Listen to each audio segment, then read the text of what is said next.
Hello दोस्तों, नमस्कार। Good good morning morning. Sir. Welcome है इस लाइव गुड क्लास में। Morning sir. दोस्तों नमस्कार, सभी का वेलकम है इस लाइव क्लास में।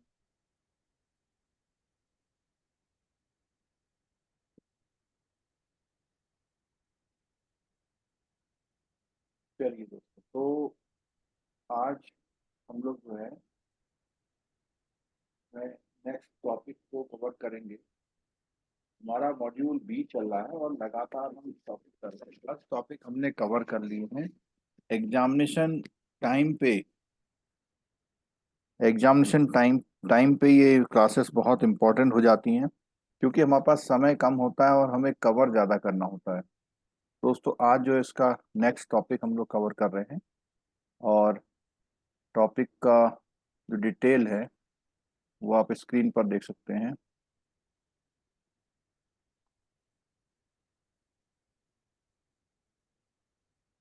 Unit number 11, remittance product. Unit number 11 है, रेमिटेंस प्रोडक्ट नाम है टॉपिक का। तो रेमिटेंस से मतलब क्या होता है? रेमिट करना। जब भी मनी को एक प्लेस से दूसरे प्लेस में भेजा जाता है तो उसको हम सेंडिंग नहीं बोलते हैं, उसको हम रेमिटिंग बोलते हैं। रेमिटेंस करना, पैसा, मनी एक जगह से दूसरी जगह ले जाना रेमिटेंस कहलाता है। ठीक है। तो जब भी आप देख रहे हैं कैश लेके जा रहे हैं तो आप बोलते हैं कैश रेमिटेंस, वर्ड यूज कर। टेक्निकल वर्ड है रेमिटेंस। ठीक है। तो रेमिटेंस प्रोडक्ट यानी कि मनी या पैसे को इधर से उधर ले जाने को हम लोग क्या बोलेंगे? रेमिटेंस बोलेंगे। ठीक है। तो रेमिटेंस के कौन कौन से प्रोडक्ट हैं, किस किस तरह से पैसा जाता है, और ये समझ लीजिए ये वाला टॉपिक आपको 5 मार्क्स देगा। इस टॉपिक से 5 मार्क्स आपके आने वाले हैं। इसमें अधिकतर चीजें फैक्ट की हैं। अधिकतर चीजें क्या है? फैक्ट्स हैं इसमें। यानी कि आपको जो भी आप सामने देख रहे हैं, सुन रहे हैं, उन्हें याद करना पड़ेगा। ठीक है। इलेक्ट्रॉनिक पेमेंट सिस्टम, और मजे की बात है, सबके बारे में आपने ऑलमोस्ट सुना होता है, लेकिन उसके फीचर्स आपको याद करने हैं। ठीक है। NEFT, RTGS, ECS, NACH, AEPS Aadhaar enable payment system, और भारत बिल पेमेंट सिस्टम, और बेंचमार्किंग इंडिया पेमेंट सिस्टम। इतनी बातें हम इसमें करने वाले हैं। सबसे पहले इलेक्ट्रॉनिक पेमेंट सिस्टम। सबसे पहले बात आती है इलेक्ट्रॉनिक पेमेंट सिस्टम। तो जब हमारा पुराना जमाना था पैसे को भेजने का, तो वो एक तरह से चेक के थ्रू भेजते थे या ड्राफ्ट के थ्रू, दो ही हमारे पास तरीके होते थे। लेकिन जब से टेक्नोलॉजी आई है, इलेक्ट्रॉनिक आया है, तब से इलेक्ट्रॉनिक का मतलब होता है जो हमारा इलेक्ट्रॉन्स या किसी वायर या विदाउट वायर कोई इलेक्ट्रॉन्स जाते हैं, और वो जहां जाते हैं वहां जाके दोबारा क्लब होते हैं तो एक मैसेज क्रिएट करते हैं। तो अगर इलेक्ट्रॉनिक की बात करें तो इलेक्ट्रॉनिक में पैसा कुछ नहीं जाता, सिर्फ क्या जाता है? मैसेज जाता है। क्या जाता है? मैसेज जाता है। उस मैसेज के आधार पर इधर या उधर पेमेंट का ट्रांसफर किया जाता है हमारा। ठीक है। तो कंप्यूटेशन के बिना ये इलेक्ट्रॉनिक फंड ट्रांसफर नहीं हो सकता। ठीक है। तो अब क्या हुआ यहाँ पे? There are two sets of access criteria for bank. तो दो तरह से। तो पहला क्या है? सेंट्रलाइज्ड है, सेंट्रलाइज पेमेंट सिस्टम है। दूसरा क्या है? डिसेंट्रलाइज पेमेंट सिस्टम है। सेंट्रलाइज पेमेंट सिस्टम की जब बात करते हैं, जिसमें हम आरटीजीएस, एनईएफटी और एनईसीएस, नेशनल इलेक्ट्रॉनिक क्लियरिंग सर्विस की बात करते हैं। और अगर डिसेंट्रलाइज की बात करते हैं, जिसको हमने छोटे छोटे टुकड़ों में बांटा हुआ है, तो हमारा जो क्लियरिंग हाउस है माइकर सेंटर पर है, जहाँ पे आजकल चेक ट्रंकेशन से क्लियरिंग की जाती है, तो ये हमारा डिसेंट्रलाइज सिस्टम में काम आता है। कौन सा वाला? चेक का जो क्लियरिंग होता है। And electronic clearing service open to all eligible license bank. तो दो चीजें हैं बोली यहाँ पे। एक तो नेशनल इलेक्ट्रॉनिक है, अगर नेशनल वर्ड है तो हमारा कौन सा हो गया? सेंट्रलाइज है। और एक सिंपल इलेक्ट्रॉनिक क्लियरिंग वर्ड है अगर, तो वो हमारा डिसेंट्रलाइज है। तो एक क्वेश्चन यहाँ से भी आपका पूछ सकता है वो। ठीक है। और अगर सेंट्रलाइज की बात करें पूरा, तो इसको अच्छा करने के लिए जो पेमेंट एंड सेटलमेंट एक्ट है 2007, वहां पर एक ऐसा एनपीसीआई, जिसको हम अम्ब्रेला ऑर्गेनाइजेशन भी बार बार बोलते हैं, वो आरबीआई और इंडियन बैंक्स ने मिल करके ये इस एक्ट के तहत इसको बनाया है। ठीक है, creating a robust payment, India में पेमेंट सेटलमेंट सिस्टम बहुत अच्छा चल पाए इसके लिए। ठीक है, अब बात करते हैं एनईएफटी की। एनईएफटी के दो तीन इंपॉर्टेंट क्वेश्चंस हैं, कई बार पूछे गए हैं। एनईएफटी, पहली बात तो है कि आप 24 घंटे के लिए हो गया है, और किसी भी बैंक की किसी भी ब्रांच से किसी भी बैंक की किसी भी ब्रांच को हम लोग पेमेंट कर सकते हैं, और यहाँ तक कि नेपाल में जो रेमिटेंस भेजना चाहते हैं, नेपाल को भी हम एनईएफटी के तहत पैसा भेज सकते हैं, मंगा नहीं सकते, भेज सकते हैं। ठीक है, तो NEFT is a nation wide payment system facilitating one two one transfer. ये भी ध्यान रखें, वन टू वन ट्रांसफर है। और इस स्कीम में क्या होता है, चाहे इंडिविजुअल हो, फर्म हो, कॉर्पोरेट हो, वो इलेक्ट्रॉनिक फंड को ट्रांसफर कर पाता है। NEFT operate on A deferred net settlement, ये ध्यान रखिएगा। तो कई बार ऐसे स्टेटमेंट आते हैं कि एनईएफटी से रिलेटेड आउट ऑफ रीच कौन सा स्टेटमेंट जो है गलत है। तो अगर आपने एक एक स्टेटमेंट के बारे में पढ़ा हुआ है तो आप बता पाएंगे, वरना आपने ये भी नहीं सुना होगा कि डीएनएस क्या होता है। तो एनईएफटी कैसे ऑपरेट करता है, डेफर्ड पे, जबकि आरबीआई डेफर्ड पे काम नहीं करता, वो आरटीजीएस। ठीक है, NEFT operates on deferred net settlement basis which settles transaction in batches, batches में होते हैं। और मोस्ट एफिशिएंटली एनहांसमेंट फीचर्स जो आजकल इसमें आ गए हैं, ठीक है, to meet the expectation of the growing number of, बहुत एनईएफटी होती है तो उसको देखा। ठीक है, for being part of the NEFT fund transfer bank branch has to be NEFT enabled individuals. तो अब कोई भी बैंक ऐसा नहीं है जो एनईएफटी इनेबल्ड नहीं है, केवल कुछ ऐसे बैंक हैं जैसे कोऑपरेटिव बैंक। तो कोऑपरेटिव बैंक्स अभी एनईएफटी इनेबल्ड नहीं हैं, तो वो क्या करते हैं, वो अपना ट्रांजैक्शन किसी बैंक के थ्रू करते हैं। उन्होंने अपना टाई अप किन्हीं बैंकों के साथ किया हुआ, उनके थ्रू करते हैं। ठीक है, फर्म्स और corporate maintaining accounts with the bank branch can transfer fund using NEFT, even such individual who do not have a bank account, walk-in customer। तो अब यहाँ पर एक पॉइंट आया कि क्या एनईएफटी करने के लिए अकाउंट होना जरूरी है, तो इसका सिंपल सा आंसर क्या निकल के आया कि नहीं, कोई वॉक इन कस्टमर भी आपके पास आकर के एनईएफटी करवा सकता है। कोई वॉक इन कस्टमर भी आपके पास आके एनईएफटी करवा सकता है, जरूरी नहीं है कि उसका अकाउंट हो, जरूरी नहीं है उसका अकाउंट हो, लेकिन उसके लिए एक सिस्टम बना दिया। क्या सिस्टम बना दिया, देखो, उसने कहा कि walk in customer can also deposit the NEFT enable branch with instruction to transfer fund using the NEFT, कितना, रेस्ट्रिक्टेड टू लेस देन 50,000। तो जो हमारा एक नॉर्मल पेन वाला क्राइटेरिया है, वही क्राइटेरिया यहाँ पर भी काम आ रहा है।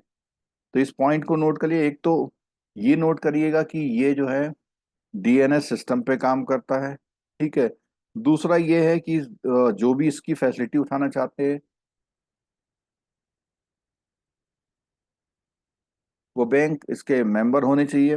और तीसरी बात आती है कि कोई भी कस्टमर नहीं है वो भी आके कैश काउंटर पे खड़ा होके 50,000 से छोटी रकम की एनईएफटी कर सकता है।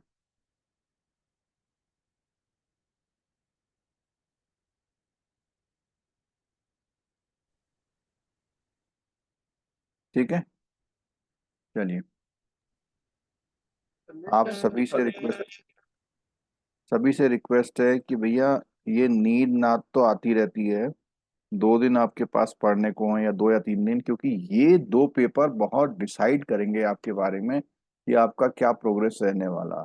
ये 2 पेपर आपको बहुत ज़्यादा डिसाइड करने वाले हैं कि आपका पेपर क्या रहने वाला है। ठीक है, तो इसलिए आपसे रिक्वेस्ट है थोड़ा इन बातों को गौर करें।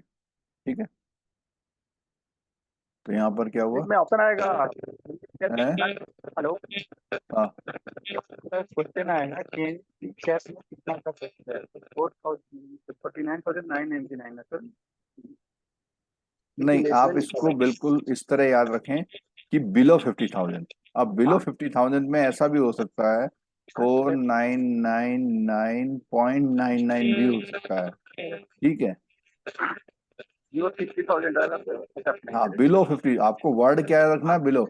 और ये बिलो 50,000 जो भी आप कैश ट्रांजेक्शन करते हैं, उस कैश ट्रांजेक्शन में अगर आप 50 एंड अबव पर जैसी आते हैं तो आपको क्या प्रोवाइड करना पड़ेगा? पेन। अगर आप जैसे ही 50 और अबव पे आते हैं तो आपको इमीडिएटली क्या प्रोवाइड करना पड़ेगा? पेन नंबर प्रोवाइड करना पड़ेगा। ठीक है। तो ये इसे याद रखने में कोई दिक्कत नहीं होनी चाहिए। 50,000। और ये कल ग्रुप में क्वेश्चन भी पूछा था काजल ने, उसमें पूछा था कि ये 50,000 और 20,000 का क्या चक्कर है, तो वो सब लोगों को क्लियर हो गया था। 50,000 और 20,000 का क्या चक्कर है? 50,000 है कैश फैसिलिटी लेने का, और 20,000 है 20,000 का चेक, बैंकर चेक या ड्राफ्ट। अगर बैंक इशू करेगा तो वो कैसा करेगा? अकाउंट पे ही करेगा। मतलब आप बनाने आए, आपने कहा साहब ये लो 40,000 रुपए लो, मेरा एक ड्राफ्ट बना दो, तो बैंक बना देगा। लेकिन वो कैसा बनाएगा? क्रॉसिंग का बनाएगा। क्रॉस खुद करके देगा बैंक, आपको छोड़ेगा नहीं। लेकिन अगर आप 20 से कम का बनाते हैं तो बैंक बिना क्रॉसिंग के आपको ड्राफ्ट पकड़ा देगा, जिससे आप उस ड्राफ्ट का क्या करा पाए? एंडोर्समेंट करा पाए। ठीक है।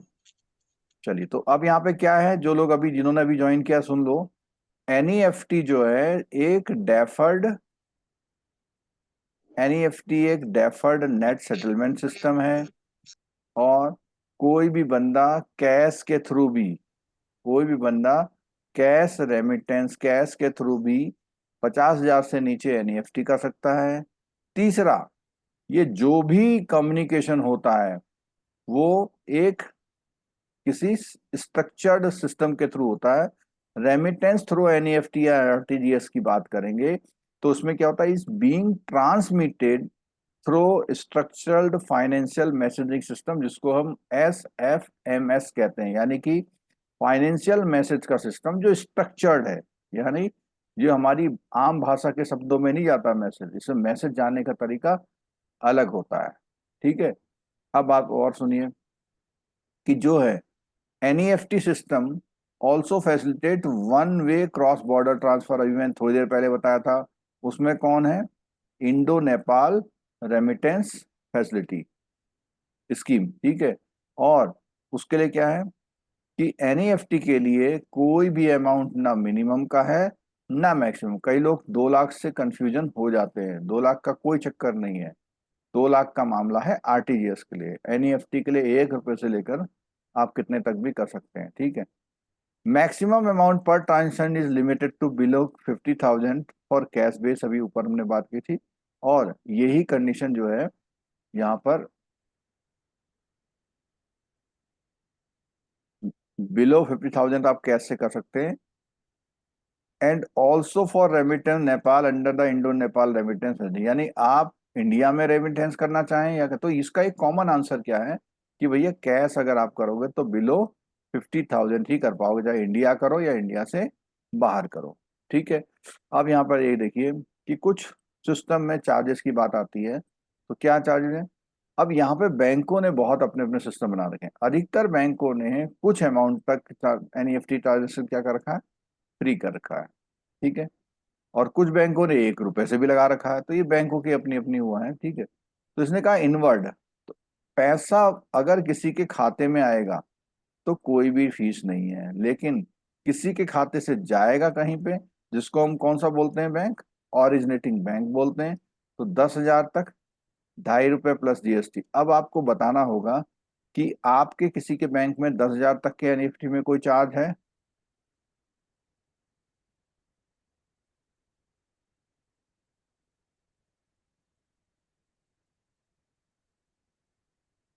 बोलो भाई। यही चार्ज है सर, जो दिया हुआ है। कितना? मेरा अनुभव ये कहता है कि बहुत से बैंकों में 10,000 तक कोई भी चार्ज दस नहीं हजार है। तक कोई नहीं। ठीक है, बहुत से बैंकों में है, लेकिन बहुत से बैंकों में नहीं है। क्योंकि मैं स्टेट बैंक से ट्रांसफर करता हूँ, तो उसमें एनईएफटी के चार्ज बल्कि काफी अमाउंट तक नहीं है। ठीक है। दूसरा, 10,000 से 1 लाख इंडियन में सिस्टम पाँच। में तो सीवीएस में फ्री है। सर, ऐसे काम सीवीएस में करते तो चार्ज तो दिखता है, नेट बैंकिंग के थ्रू ट्रांसफर करते तो उसमें तो चार्ज नहीं होगा। ओके। अच्छा, मैं नेट बैंकिंग से ही करता हूँ ना। अच्छा, काउंटर पे जाते हैं तो करता है, कह रहे हैं ना, काउंटर यस। से करेंगे या चेक के थ्रू डेबिट करेंगे। लेकिन एक जो हमारा कोऑपरेटिव बैंक है उसमें कोई चार्ज नहीं लेते वो 50,000 तक। तो वो डिपेंड करता है फिर। ठीक है, आप लूट नहीं मचा सकते, लेकिन छूट दे सकते हैं। समझ में आई बात? तो आरबीआई ने जो भी ये कह रहा है, देखो, RBI has removed all applicable charge और NEFT transaction initiated online via internet mobile, जो भी हम बात कर रहे थे, इसके थ्रू तो कोई भी खर्चा नहीं है 2020 से। ठीक है। और बाकियों के लिए क्या है, आरबीआई ने क्या कर रखा है, बैंकों ने, आरबीआई ने मतलब एक ये कह रखा है कि इन अप्रोप्रिएट चार्जेस नहीं लेंगे। जरा आप मुझे बता देंगे, कोई एक जना बताओ, स्टेट बैंक में 10,000 का अगर एनईएफटी करते हैं तो कितना चार्ज लगता है? या कोई भी बैंक का बता दो, चलो अपना बैंक का नाम बोलो और बता दो।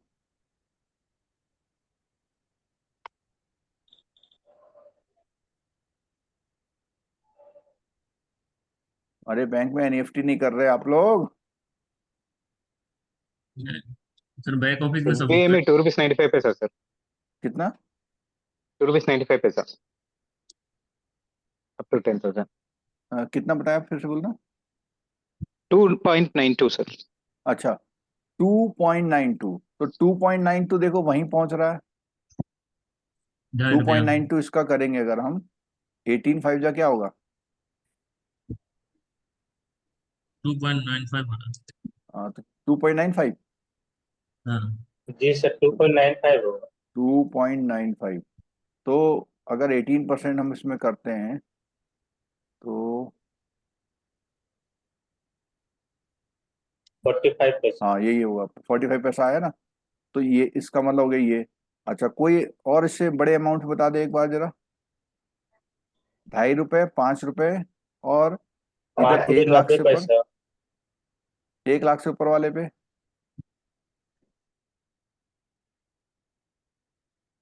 तो इसका मतलब ये लग रहा है कि ये एक आरबीआई ने क्या बना रखी है, एक लिमिटेशन बना रखी है। तो अधिकतर बैंकों ने वो चार्ज लगाए भी होंगे, तो क्या लगाए होंगे ये। लेकिन कम वाले के लिए मैंने क्या बोला आपको,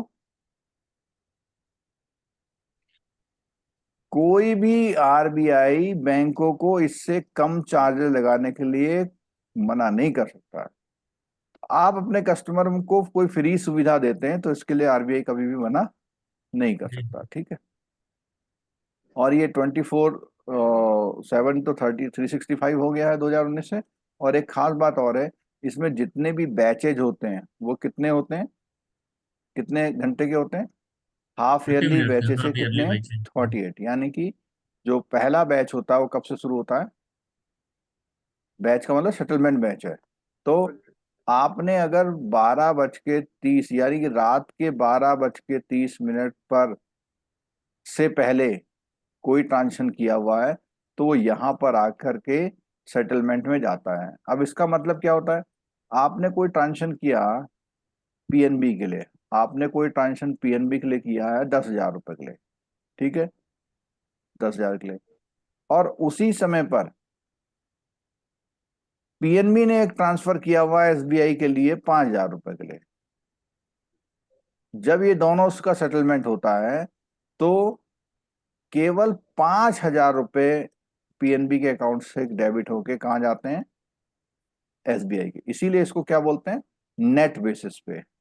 इसीलिए इसको क्या बोलते हैं, नेट बेसिस पे बोलते हैं ना, डेफर्ड नेट सेटलमेंट। तो अब यहाँ पे मैंने एक ट्रांजेक्शन का बताया, हो सकता है 50 ट्रांजेक्शन इधर से आ रहे हो, 50 ट्रांजेक्शन इधर से आ रहे हो, दोनों का प्लस माइनस करेंगे तो ये इस तरह बात करेगा। ठीक है।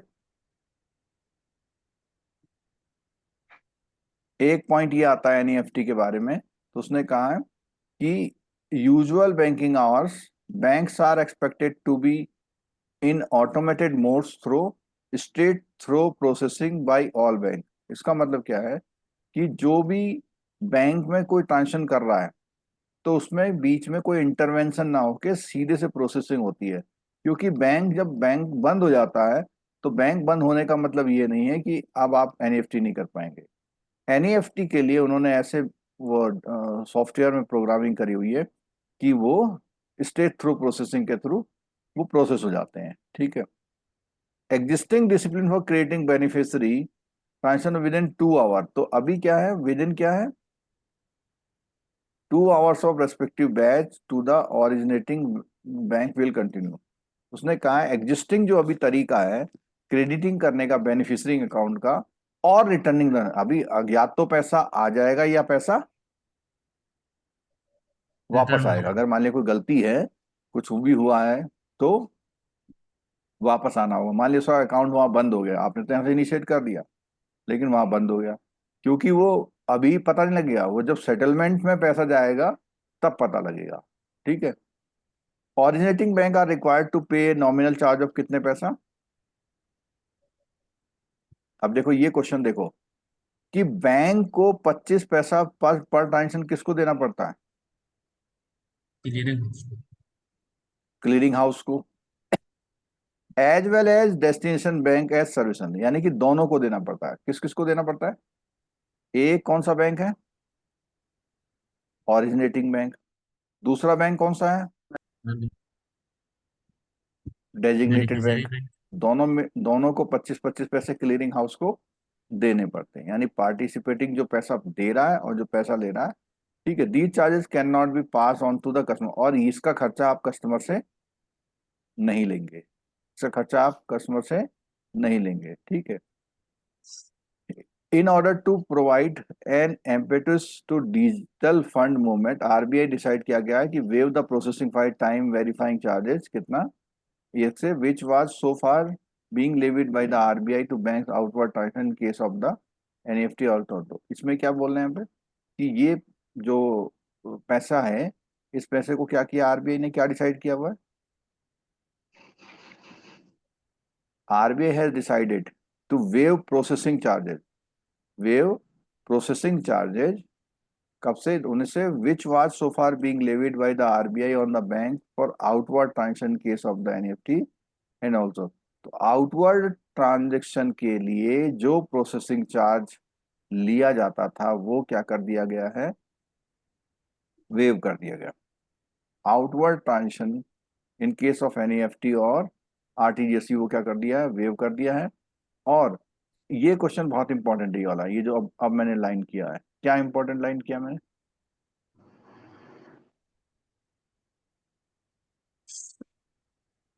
settle in business plus transaction are settled in B+2 timing, B+2 timing, and hence the beneficiary can expect to get credit and insurance within 2 business day, business hours, sorry, 2 business। तो अभी हमने देखा था यहाँ पर एक पॉइंट आया था याला, ये वाला पॉइंट आया था,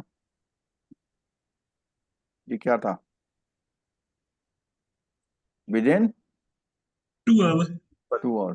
तो 2 ही घंटे में या तो मिलेगा या वापस आएगा, या मिलेगा या वापस आएगा। पहले ये हुआ करता था 72 घंटे, पहले क्या हुआ करता था, 72 घंटे, 72 आवर। यानी 3 दिन तक आपको वेट करना पड़ जाता था। लेकिन अब ये हटा करके क्या कर दिया, ओनली कितना कर दिया, 2 बिजनेस आवर्स है। ठीक है। जिस समय आप करेंगे उसके बिजनेस आवर्स 2 में आपको 2 बिजनेस दिन नहीं है, बिजनेस क्या है, आवर्स है। ठीक है। और अगर पैसा नहीं होगा क्रेडिट तो क्या हो जाएगा, रिक्वायर्ड टू रिटर्न।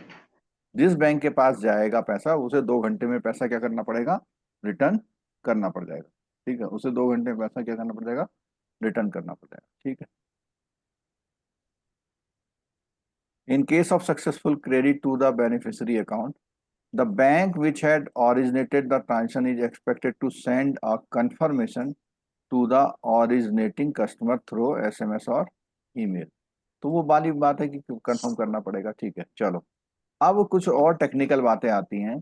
क्या बातें आती हैं कि जो remitter can track NEFT transaction through the originating bank branch और कस्टमर फैसिलिटेशन सेंटर। यानी अगर उसे पता करना है कि मेरा पैसा पहुंचा या नहीं पहुंचा, तो वो अपना क्या दे करके, यूटीआर नंबर। यूटीआर नंबर दे करके ये ट्रांजेक्शन को देख सकता है। अब क्वेश्चन आता है यूटीआर नंबर कितने डिजिट्स का होता है। ये कई बार पता है बहुत हलवा क्वेश्चन आया हुआ है, और इसमें भी लोग क्या कर जाते हैं, गलती कर जाते हैं। इसमें भी लोग क्या कर जाते हैं, गलती कर जाते हैं। तो हम आपको जब कॉम्प्रिहेंसिव क्लास ले रहे हैं, तो हम केवल एमसीक्यू नाम करा के कुछ बातों को ऐसा बताने की कोशिश करते हैं जो आपको कहीं पे टकरा जाए।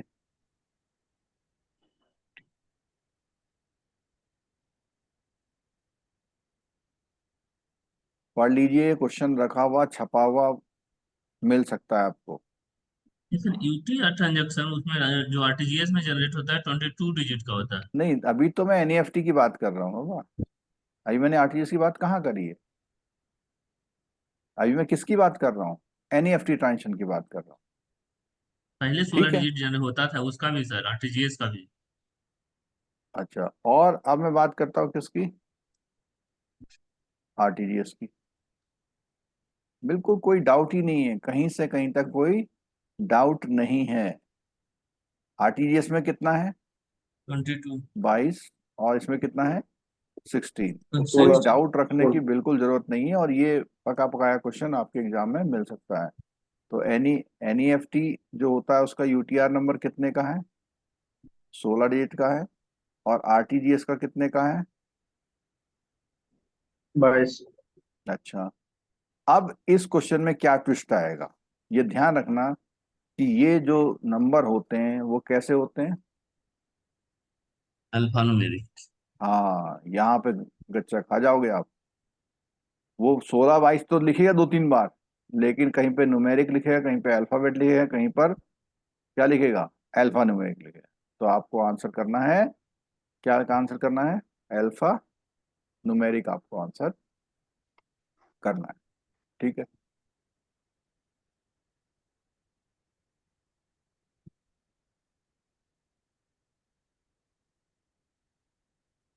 It is possible for the originating bank to keep track, be aware of the status of NEFT transaction all the time.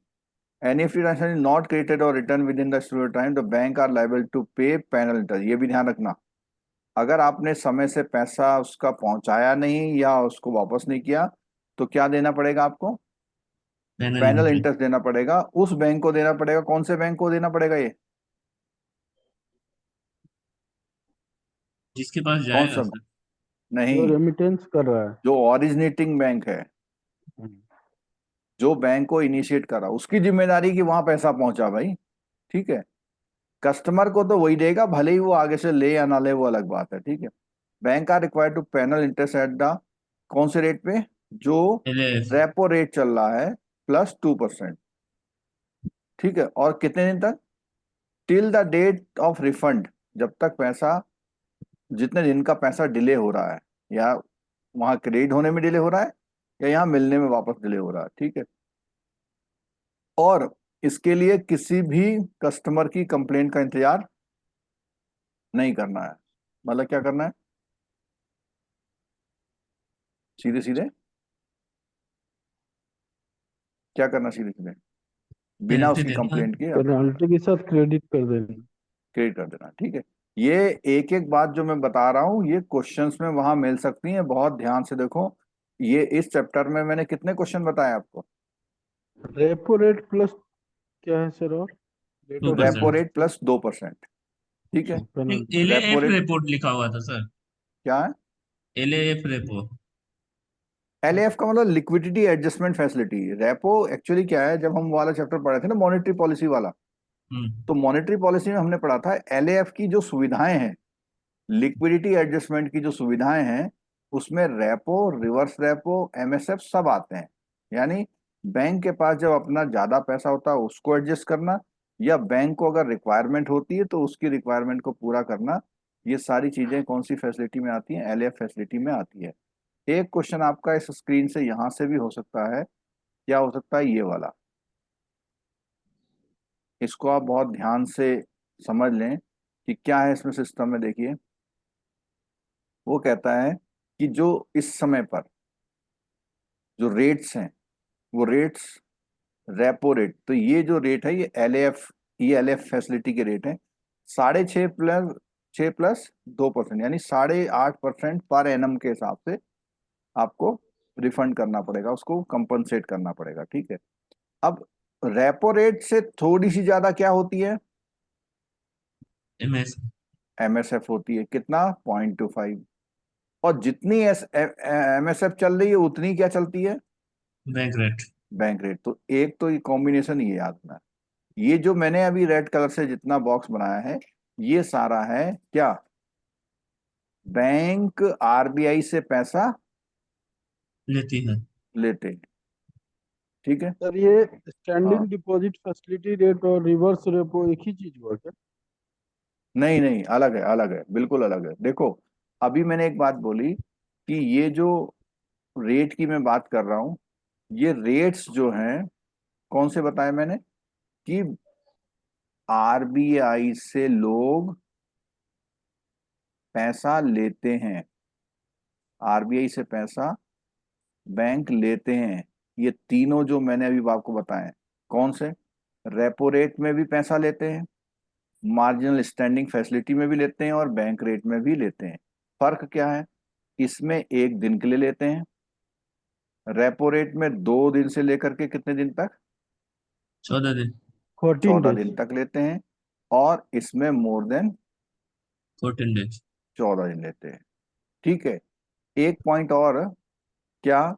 कि बैंक रेट में जो पैसा लेते हैं वो किसके अगेंस्ट में लेते हैं? बिल्स सिक्योरिटी के, की, सिक्योरिटी के अगेंस्ट। सिक्योरिटी के अगेंस्ट में लेते हैं, और अपनी सिक्योरिटी को क्या कराते हैं? वो प्लेज प्लेज करा। कराते हैं। प्लेज की लेकिन डिस्काउंट कराते हैं सर। है, डिस्काउंट नहीं डिस्काउंट नहीं, कराते हैं। प्लेज कराते हैं, हाँ ठीक है, प्लेज कराते हैं। प्लेज कराते हैं हमारा इन दोनों में, ये इन दोनों में क्या कराते हैं? प्लेज कराते हैं। और बैंक रेट में क्या कराते हैं? डिस्काउंट कराते हैं। डिस्काउंट कराने का मतलब होता है कि आपने चीज उसको क्या कर दी? हैंड दे ओवर कर दिए। दी। ठीक है। बैंक इसका पेमेंट अब खुद लेगा। बैंक का मतलब, आरबीआई अब आपसे पैसा मांगेगा नहीं, जो उसने बिल लिए हैं आपसे उसका पेमेंट लेके अपना पैसा वसूल लेगा। लेकिन किस केस में बता रहे हैं हम? कि रेपो और एमएसएफ में, इसमें बैंक आपकी सिक्योरिटी को ओनली क्या करता है? प्लीज करता है। प्लेज करता है। और आपको बैंक से अपनी सिक्योरिटी वापस लेके बैंक बैंक ने क्या करना होता है? पैसा वापस आरबीआई को देना कंपलसरी होता है। पैसा आरबीआई को देना कंपलसरी होता है इसमें। ठीक है। तो अच्छा, अब अगला क्वेश्चन आपका द्वारा पूछा जा रहा है कि जो हमारा ये एसडीएफ है, जो हमारा एसडीएफ है, ये एसडीएफ और कनेक्टेड है किससे? Reverse deposit. रिवर्स रेपो से। ये दोनों प्रोसेस में इसका उल्टा होता है। बैंक अपना मनी किसके पास लेके आते हैं? आरबीआई के पास। आरबीआई के पास। बैंक अपना मनी आरबीआई के पास लेके आते हैं, जिसमें रिवर्स रेपो रेट जो है कितना है? 3.35। कितना है? 3.5। 3.35%। ठीक है। और ये स्टैंडिंग डिपॉजिट डिपॉजिट फैसिलिटी में स्पेशल फैसिलिटी दी है आरबीआई ने, लेकिन ये फैसिलिटी ओनली फॉर ओवरनाइट में। ओवरनाइट या 1 डे के लिए होती है। इसमें रेट कितना मिलता है? 6.25। 6.25। तो ये जो स्क्रीन इस समय दिख रही है, ये आपको कहीं ना कहीं से कोई क्वेश्चन दे सकती है। और ये क्वेश्चन आज या कल की रिवीजन जो क्लास हमारी इंडियन इकोनॉमी की चल रही है उसमें डिस्कस दोबारा होना है, क्योंकि उसमें पूरा मॉनेटरी पॉलिसी का एक पूरा चैप्टर है। उस चैप्टर में इन्हीं के फीचर्स की बात की गई है। ठीक है।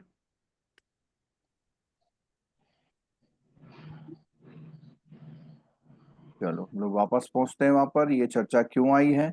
इसलिए आ गई चर्चा क्योंकि उन्होंने कहा था कि अगर आप उसका पैसा 2 घंटे के अंदर नहीं देंगे तो आपको इतनी पेनल्टी देनी पड़ेगी। कितनी? Repo plus 2%। 2%। अभी हमने रेपो देखा था कितना है? 6.50। 6.5% रेपो है। ठीक है, चलिए। अब यहाँ पे कैसे प्रोसेस होता है? तो सबसे पहला एक बैंक क्या करता है? सेंडिंग करता है मैसेज को, सेंडिंग सर्विस सेंटर पे जाता है, वहां से एनईएफटी का क्लियरिंग सेंटर पहुंच जाता है जो सेटलमेंट करता है। जब ये सेटलमेंट करता है तो वहां से एक मैसेज भेज देता है और उस मैसेज से बेनिफिशियरी ब्रांच में जाता है और बेनिफिशियरी ब्रांच कस्टमर के खाते में पैसा जमा कर देती है। ठीक है, और इसके लिए जरूरी है कि जहां भेजा जाए पैसा वहां पर क्या होना चाहिए? आपका आईएफएससी कोड होना चाहिए। ठीक है,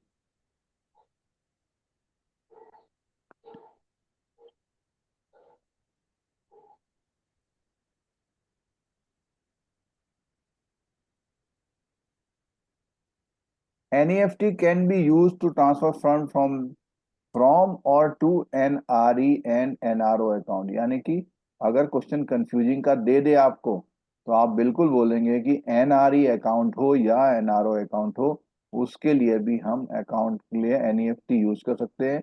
एनईएफटी का पैसा आ सकता है, एनईएफटी के लिए पैसा यहाँ से जा सकता है। ठीक है,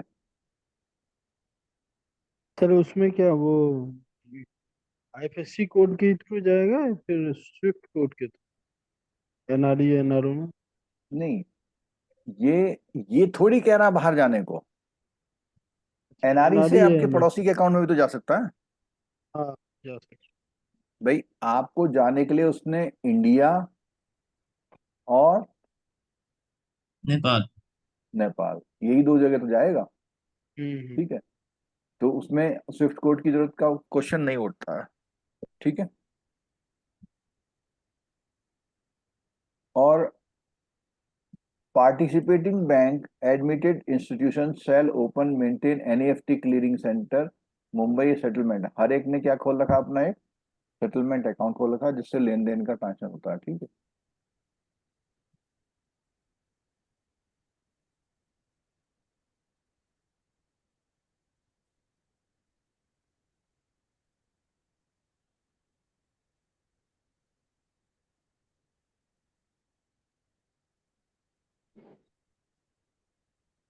इसमें एक पॉइंट को देखिए जरा।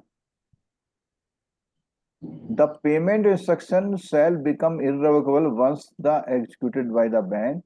The bank is not bound by any notice of revocation unless it is not compliance with the security procedure. अगर कोई फ्रॉड रॉड की बात हुई है तब तो बैंक सुनेगा, और अगर फ्रॉड की बात नहीं हो तो बैंक नहीं सुनेगा। ठीक है, अब फिर भी हमने देखा कभी कभी क्या होता है कि किसी अकाउंट नंबर की बजाय दूसरे अकाउंट नंबर में पैसा चला जाता है, तो क्या होता है? क्या हम पैसा रिकवर कर सकते हैं? हाँ सर, कर सकते हैं। उसके लिए तरीका क्या होता है कि बैंक के मेल से उस बैंक के मेल को मेल जाता है जहां पैसा जा रहा है। ठीक है, अगर वो कहता है भाई 26 नंबर में अकाउंट में जाना था, गलती से कहाँ चला गया? 62 नंबर में। हाँ, तो वो क्या करते हैं, पूरा डिटेल लेके मेल लेके इस अकाउंट को वहां से क्रेडिट करके दूसरे उसमें ट्रांसफर कर देते हैं। ठीक है, लेकिन 26 पे गया और अब वो बैंक कहे भाई ये वापस कर दो, तो कर सकते हैं? नहीं सर, नहीं वो कर तो सकते। सब कुछ सही है। हाँ, आईएफएससी या बैंक में पैसा चला गया तो बैंक से पैसा वापस नहीं आएगा। ठीक है, केवल एक काम हो सकती है, सिक्योरिटी रीजन से अगर आया है तो उस पैसे में हम लोग क्या लगा सकते हैं? सामने वाला बैंक होल्ड। होल्ड लगा सकता है, लेकिन वो भी पुख्ता आधारों के बीच में। ठीक है, मान लिया किसी खाते में 26 लाख रुपए पड़े हुए थे, अब उसने फ्रॉडुलेंट तरीके से 20 लाख रुपए कहीं भिजवा दिए, तो वो अगर तरीका फ्रॉडलेंट है तो बैंक जो है सामने वाले बैंक को इसकी इंफॉर्मेशन इस तरह से दे करके वो कर सकता है। लेकिन सामने वाला बैंक भी उस पर तभी काम करेगा जब वो जेन्युइन हो जाएगा कि हाँ भैया पहले वाले बैंक से कोई गलती हुई है। सामान्य करस्पॉन्डेंस में वो ये काम नहीं करेगा। ठीक है, इसीलिए इसके जितने भी मेल्स होते हैं वो ब्रांच टू ब्रांच ना लिख करके कैसे लिखे जाते हैं? Branch to NEFT cell. हाँ, सेल के थ्रू उसको इनिशिएट किया जाता है। ठीक है, और एनईएफटी ट्रांजेक्शन से मामलों को हम लोग कहाँ ले जा सकते हैं? बैंकिंग ओम्बड्समैन में ले जा सकते हैं। ठीक है,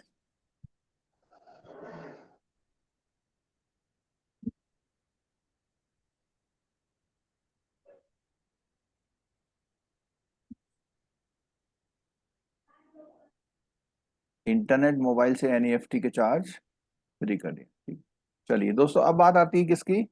real time gross RTGS. Settle real time gross settlement का एक रेगुलेशंस आया था, रूल्स आए थे, उसके अकॉर्डिंग ये काम करता है। और इसमें ग्रॉस सेटलमेंट का मतलब है कि जितना गया उतना ही पहुंचेगा, उसी समय पे इनिशिएट हो जाएगा, किसी सवारी का इंतजार नहीं करेगा। जैसे आपने क्या बुक कराई? रैपिडो। रैपिडो बुक करा ली, आएगी और चलेगी। ठीक है,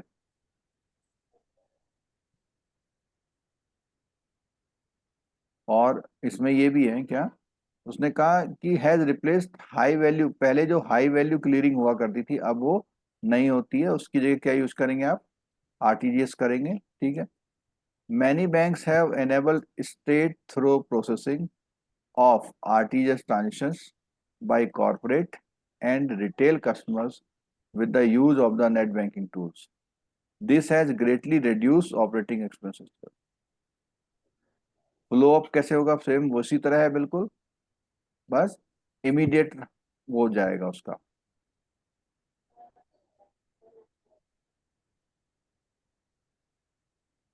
ये देखो, transaction carried out by are interbank transaction, customer payment transaction and delivery versus payment transaction. ठीक है, तो जो भी ट्रांजेक्शन आरबीआई आरटीजीएस के थ्रू होते हैं कौन कौन से होते हैं? दो बैंकों के बीच में ट्रांजेक्शन, किसी कस्टमर का कोई पेमेंट का ट्रांजेक्शन है, या delivery versus payment. Delivery versus payment से मतलब समझ में आया? किस चीज की डिलीवरी?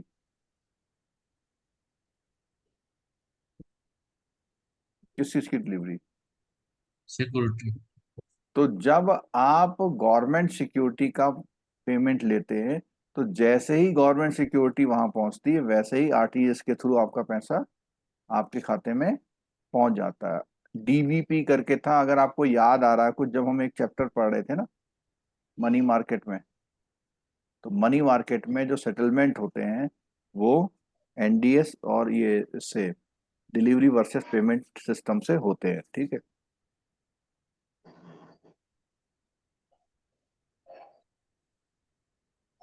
देखो ये लिखा हुआ है, delivery versus payment transaction will arise out RBI security settlement system and is settled in RTGS as a separate transaction. यानी तीन बताया ना उसने, एक तो हुआ किन के बीच में? बैंकों के बीच में, एक हुआ दो कस्टमर्स के बीच में, और तीसरा क्या हो रहा है? Delivery delivery versus payment, versus जिसमें पेमेंट। हम सिक्योरिटीज का सेटलमेंट करते हैं। ठीक है, और ये किसके थ्रू होते हैं? जो ट्रेजरी ऑपरेशंस होते हैं बैंक के, उनके थ्रू ये ट्रांजेक्शन होते हैं। ठीक है,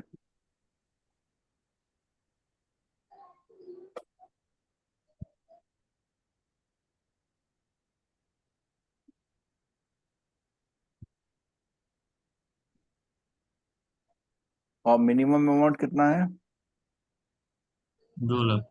2 लाख रुपए। ठीक है, upper limit limit no limit. कोई नहीं है।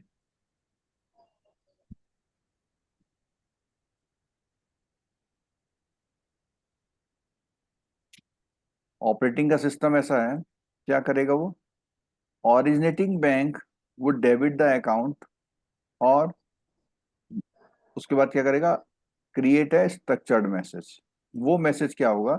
After authentication would be communicated to the payment gateway, the same would be transmitted to the RTGS system, The message would be routed through a central hub, which will receive the message in a queue and forward the message to the gateway to the other bank. मतलब यहाँ से initiate किया किसी gateway पर, gateway के through, gateway का मतलब होता है जैसे आपने ऑनलाइन से किया, मोबाइल से किया, बैंक में जाके गेटवे, जहां से ट्रांजेक्शन इनिशिएट होते हैं, इनिशिएट होके कहाँ पहुंचता है, सेंट्रल हब में पहुंचेगा, और सेंट्रल हब वाला इधर के गेटवे को देगा, और वो गेटवे वाला उस बैंक में, उस जहाँ पे ट्रांजेक्शन होना है वहां उसको भेज देगा। ठीक है, ठीक। After authentication the message will be processed, वो सब कुछ उस तरह काम करेगा।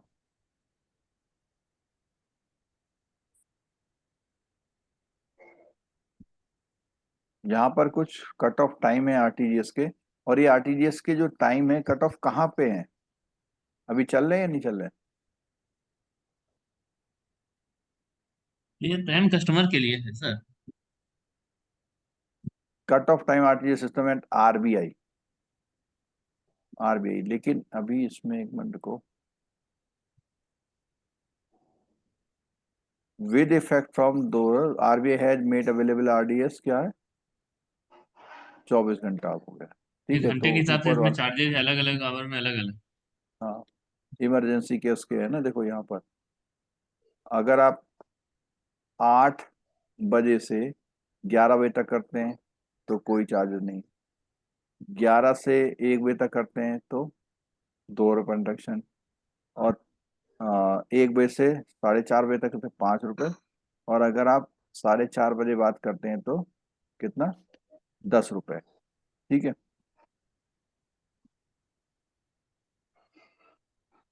और इनवार्ड ट्रांजेक्शन में क्या है, ठीक है। कोई नहीं है। आउटवर्ड में क्या है, 2 लाख से 5 लाख तक कितना है, 24 रुपये 50 एक्सक्लूसिव। 24-50 का मतलब क्या होगा, ये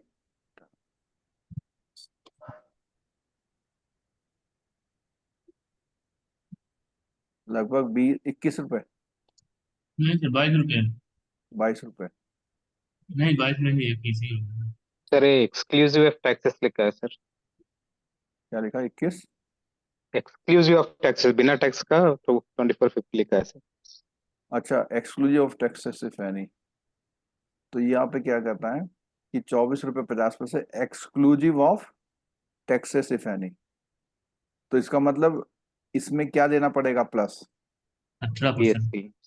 प्लस जीएसटी अलग से देना पड़ेगा, 24 रुपये 50 पैसे। ठीक है, और इधर जो रहेगा आपका 49.5 रुपये एक्सक्लूसिव ऑफ टैक्सेस। ठीक है, और इसमें क्या है, जो क्रेडिट वहां 2 घंटे हो रहा था, आरटीजीएस में कितना टाइम है इसका, 30 मिनट। आरटीजीएस का पैसा कितने दिनों में आ जाना है, 30 मिनट में आ जाना है। ठीक है,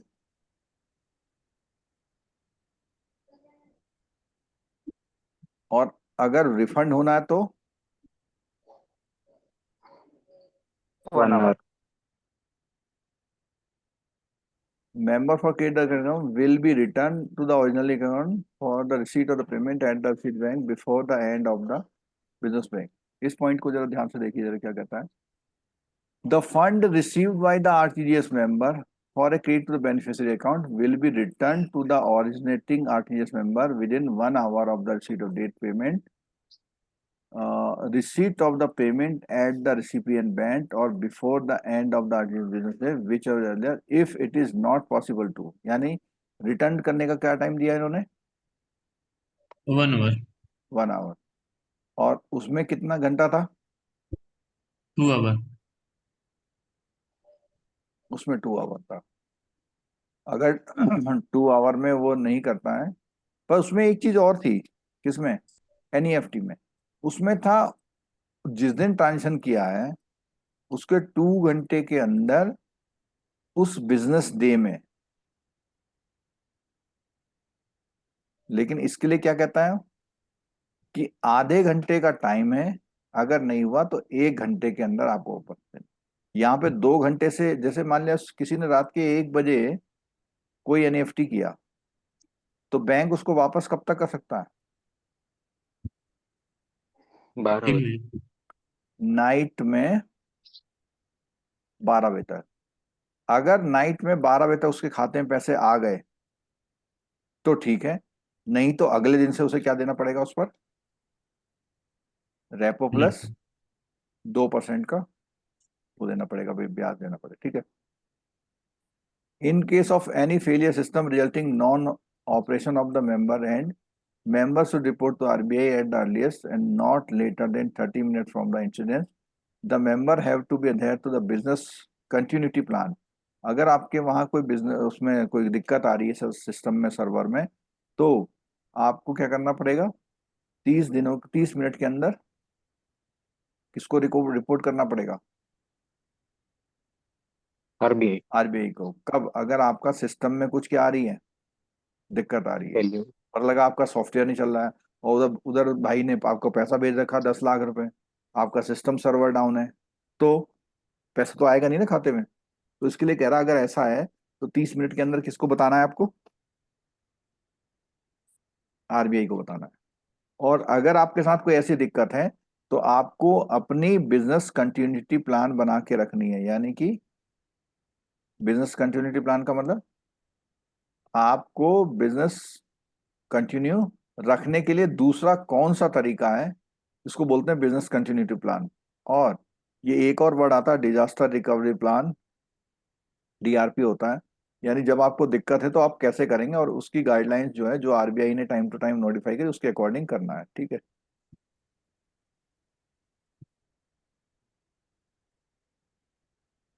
अगला पॉइंट आ जाता है दोस्तों, इलेक्ट्रॉनिक क्लियरिंग सर्विसेज। अगला क्या है? इलेक्ट्रॉनिक क्लियरिंग सर्विसेज की बात आती है, ठीक है। तो इलेक्ट्रॉनिक क्लियरिंग सर्विसेज में बात करें तो आजकल का जो कौन सा चल रहा है? नैक।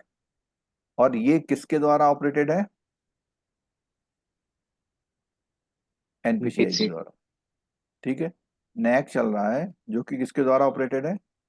नहीं। एनपीसीआई के थ्रू, ठीक है। एनपीसी। एनपीसीआई चलाता, ठीक है। देयर आर टू वेरिएंट है, ईसीएस है, ईसीएस क्रेडिट है, और ईसीएस डेबिट। तो एक तो ईसीएस क्रेडिट है, ईसीएस क्या है? डेबिट। तो ईसीएस डेबिट तो आपका आमतौर पर किसके लिए काम करता है? या तो लोन के लिए, या किसके लिए? एसआईपी के लिए, या आपकी कोई बिल्स वगैरह होते हैं ना, उनके लिए। और क्रेडिट किसके लिए काम करता है? मान लिया कोई डिविडेंड आना है आपका, ठीक है, या आपकी सैलरी आनी है, या आपकी पेंशन आनी है, ठीक है। तो इन सबको ये क्रेडिट सिस्टम है, और ये कौन सा? डेबिट सिस्टम है। User submit detail of the beneficiary. और ईसीएस सिस्टम किस पे काम कर रही है? माइकर कोड पे काम करती है। इसलिए जब भी ईसीएस का फॉर्म भरा जाता है तो उसमें क्या है? चेक को क्या किया जाता है? चेक की फोटोकॉपी लगाई जाती है ना ईसीएस के लिए। हम्म।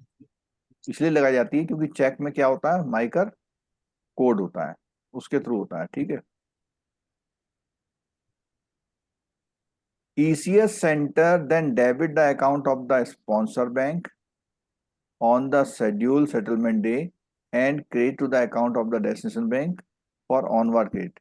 तो वो बैंक से डेबिट करके दूसरे बैंक में पैसा भेज देता है, और वो वाला बैंक फिर उस बैंक ब्रांच में उस बेनिफिशियरी के अकाउंट में पैसा देता है।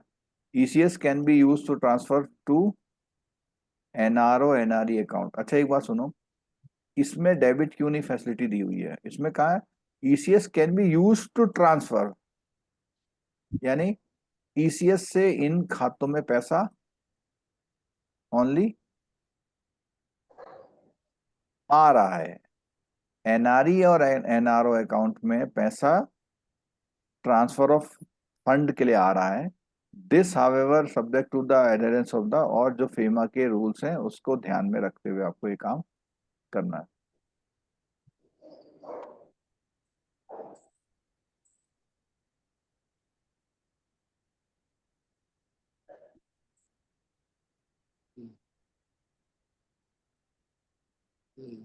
It is responsibility of the user institution to communicate to beneficiary the details of credit that are being afforded to it। तो बेसिकली यहाँ पे बात आ रही है कि जो यूजर इंस्टीट्यूशन है, उसकी जिम्मेदारी है कि कम्युनिकेट करे बेनिफिशियरी को कि जो भी क्रेडिट है being afforded to her account indicating the proposed date amount और related particular, कि वो क्या कर रहा है,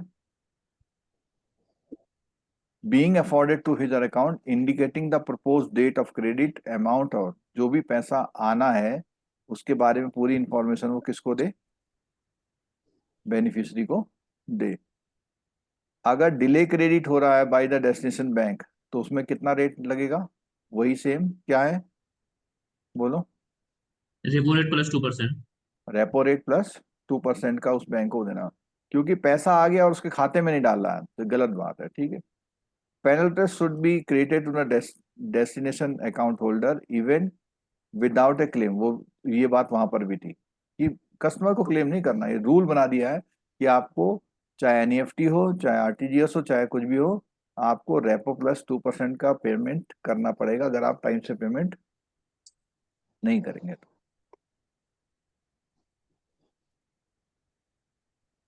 ईसीएस डेबिट की बात आती है, अभी तक क्रेडिट की बात करते हैं। ECS debit is used by an institution raising debt debits to a large number of account maintain with the banks at various location with jurisdiction ECS.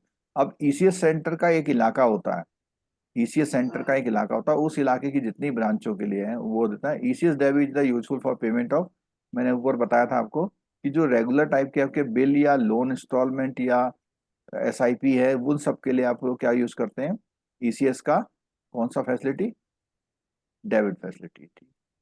और ईसीएस डेबिट करने के लिए आपको सारी डिटेल किसके साथ देनी पड़ती है, चेक की कॉपी देती है, जिसमें क्या होता है बेसिकली माइकर कोड और उसके सिग्नेचर वगैरह ले लेते हैं हम लोग, उससे करते हैं, ठीक है।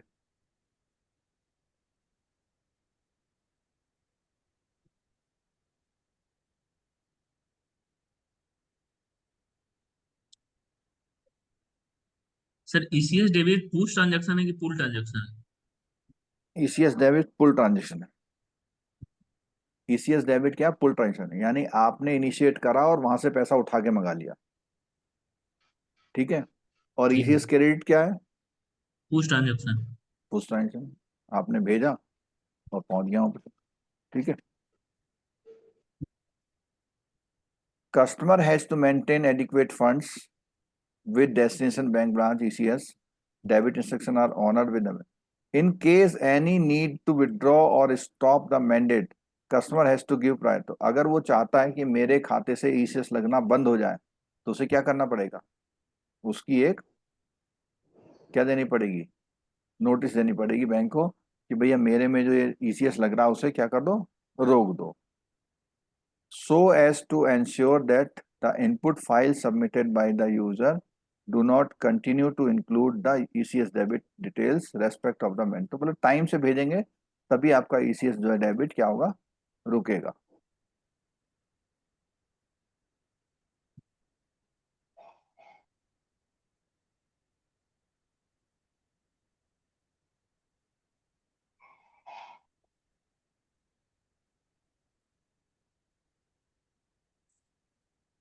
अब देखो इधर देखो कि आरबीआई ने क्या नोटिफाई कर दिया, no fresh post dated cheques EMI instalment cheque shall be accepted by lending bank in location where the ECS, जहां पे ECS की फैसिलिटी अवेलेबल है वहां पर वो चेक ना लेके सीधे क्या लेंगे, ECS का मैंडेट लेंगे, ठीक है।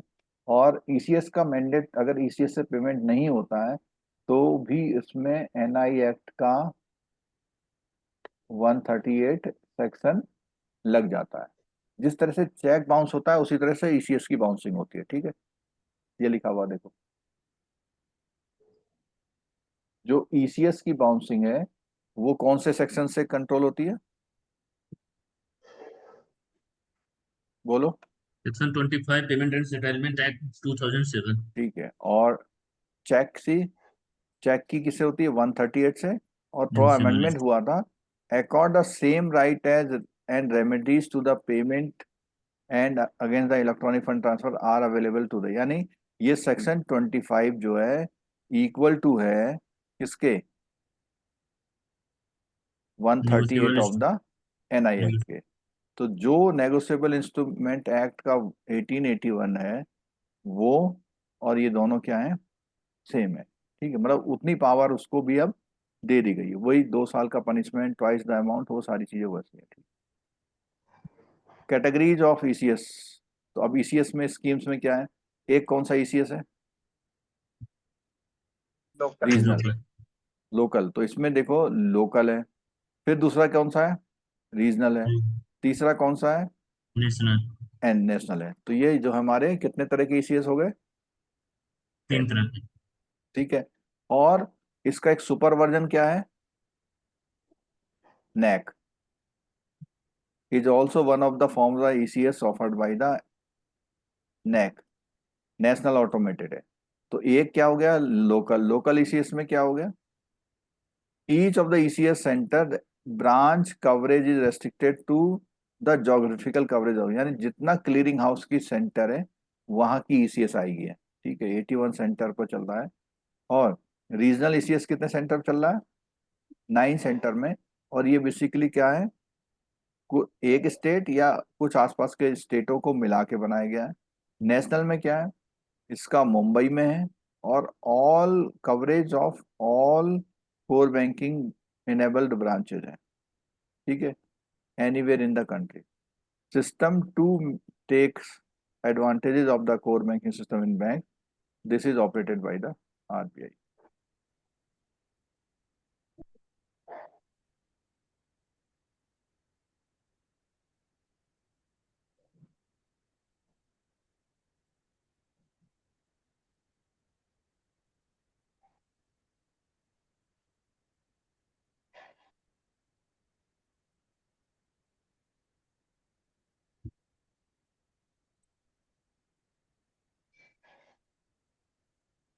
इसमें मैं केवल जो इंपॉर्टेंट से पॉइंट है जो आपको वहां याद रखना चाहिए उन्हीं पे केवल इंडिकेट कर रहा हूँ। ठीक है, चलो अब आ गया सबसे इंपॉर्टेंट वाला, NACH। ये सबसे क्या है, 2016 में लाया गया सबसे, एक तरह से क्या है, एडवांस वर्जन है। सबसे क्या है, एडवांस वर्जन। इसमें बैंक, फाइनेंशियल इंस्टीट्यूशन, कॉर्पोरेट के साथ गवर्नमेंट भी शामिल है। ठीक है, गवर्नमेंट भी इसका जो है वो यूज कर सकती है।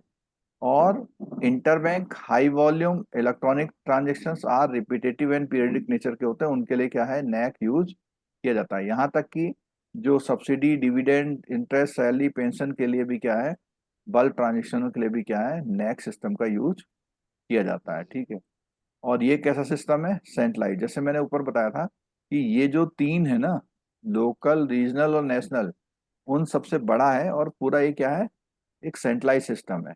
ठीक है, launch with the aim to the consolidate multiple ECS, जो जितने ईसीएस ऊपर सुने हमने उनको क्या करने के लिए है, ये कंसोलिडेटेड करने के लिए।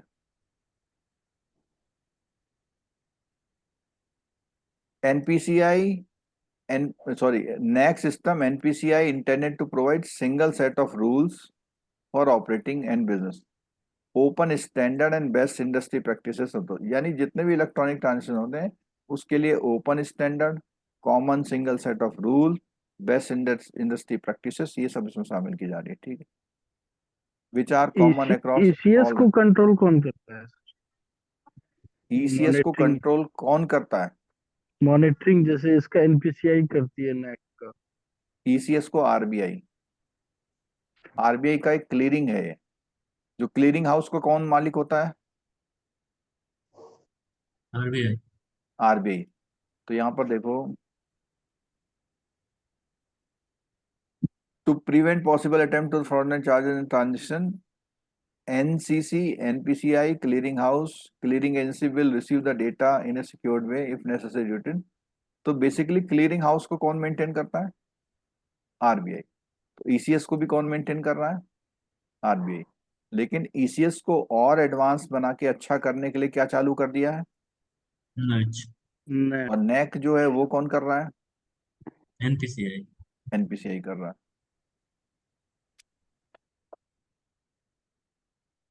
And NAC system facilitate the member bank to design their own product and also addresses specific needs of the banks and corporate, including the refined mandate management system mandate management system से मतलब ये है कि जो बंदा एक form भर के देता है कि भैया मेरे अकाउंट से इतने इतने पैसे काट लेना, तो उसी को हम बोलते हैं मैंडेट। क्या बोलते हैं उसी को हम?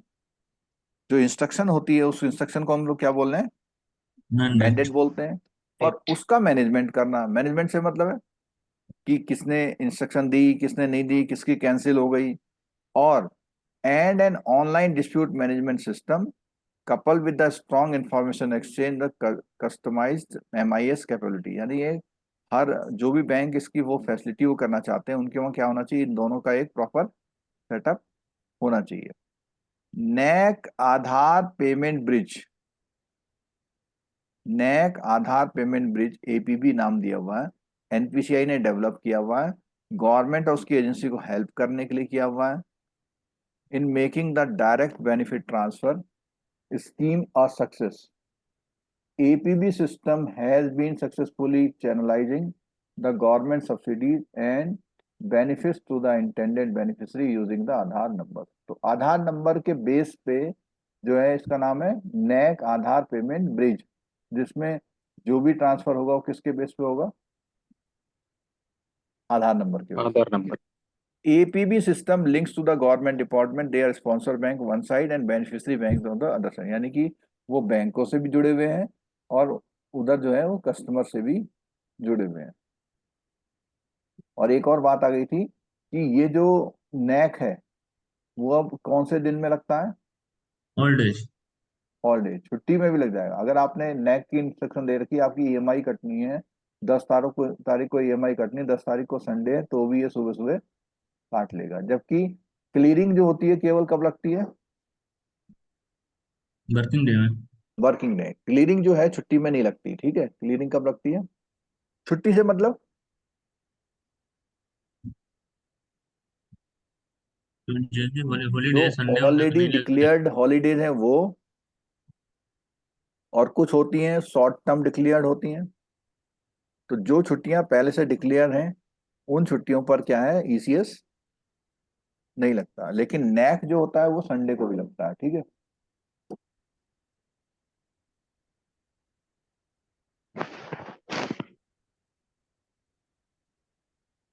नैक लगाने के लिए चेक वगैरह की डिटेल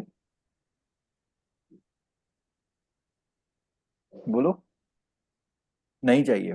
लेकिन ईसीएस के लिए क्या चाहिए आपको? चेक चाहिए। ईसीएस के लिए MICR। चेक माइकर सिस्टम चाहिए। और ईसीएस जो है किसके थ्रू होता है? Clearing house. Clearing clearing. House के थ्रू होता है, ठीक है? स्कॉलरशिप अलाउंस है, ये जो ज्यादा पेमेंट वाले रिपीटेड ट्रांजेक्शन है वो उसके थ्रू करते हैं। बैंक को क्या बेनिफिट है?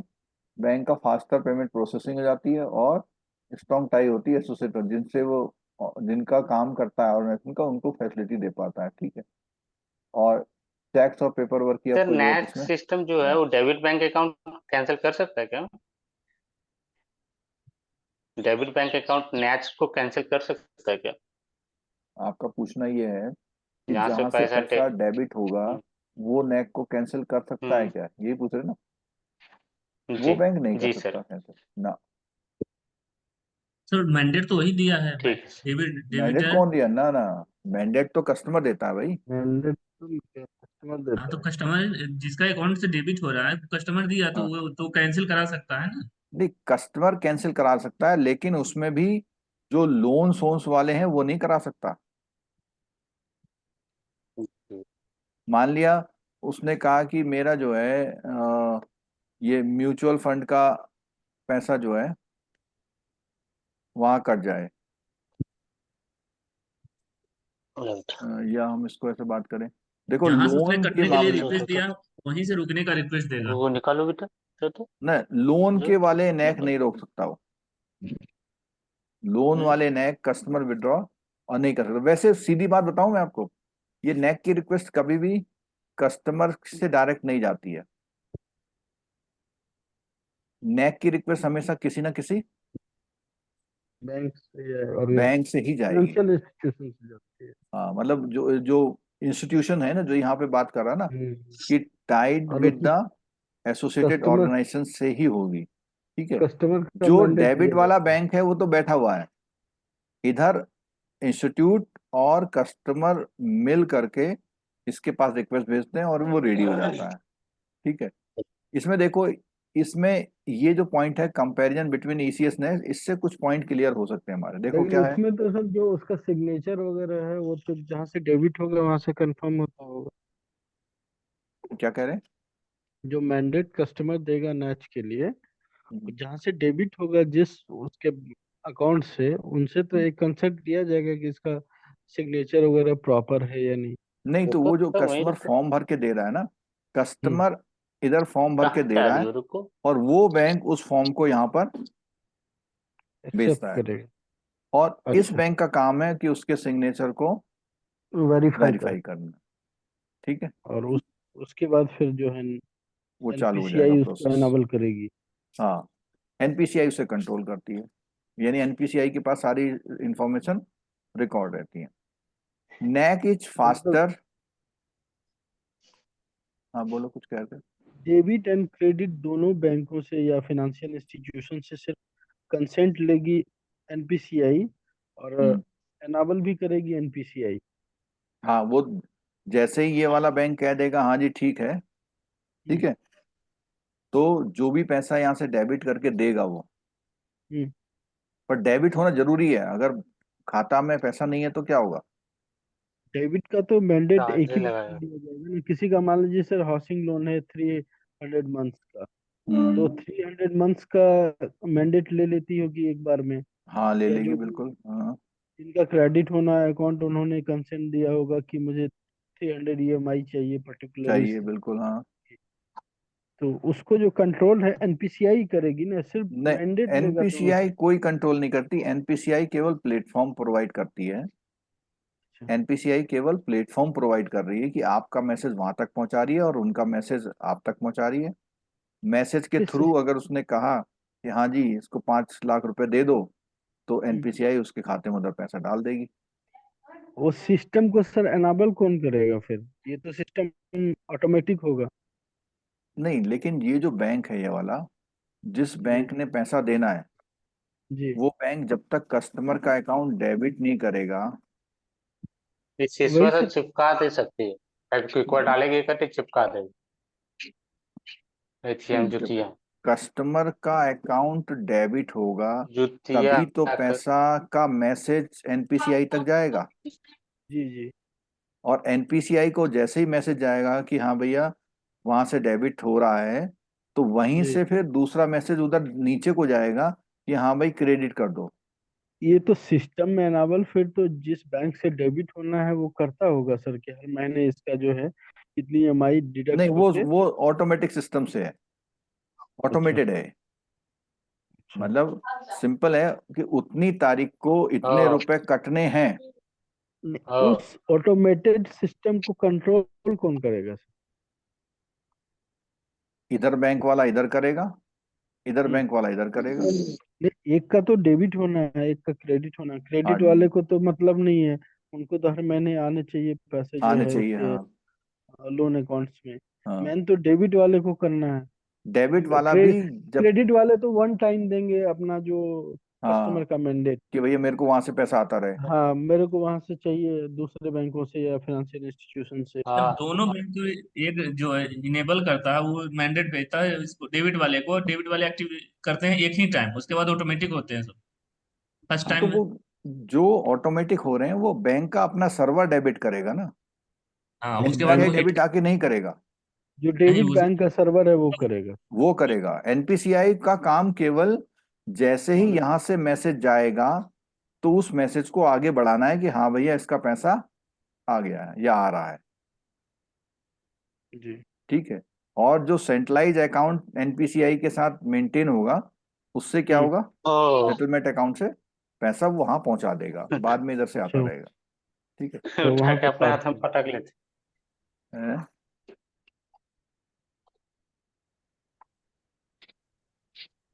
चलो, अगला पॉइंट देखो। NACH has a well defined dispute management system.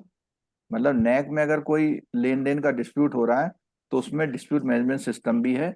और इसके साथ एक रोबस्ट क्या है? मैंडेट मैनेजमेंट जो अभी हम चर्चा कर रहे थे वो बेसिकली क्या था, क्या सिस्टम है वो? Mandate mandate. Mandate management system है, ठीक है। हम्म। और जो मैंडेट के फॉर्मेट है वो भी क्या है इसमें? स्टैंडर्डाइज। स्टैंडर्ड मैसेज है, ठीक है।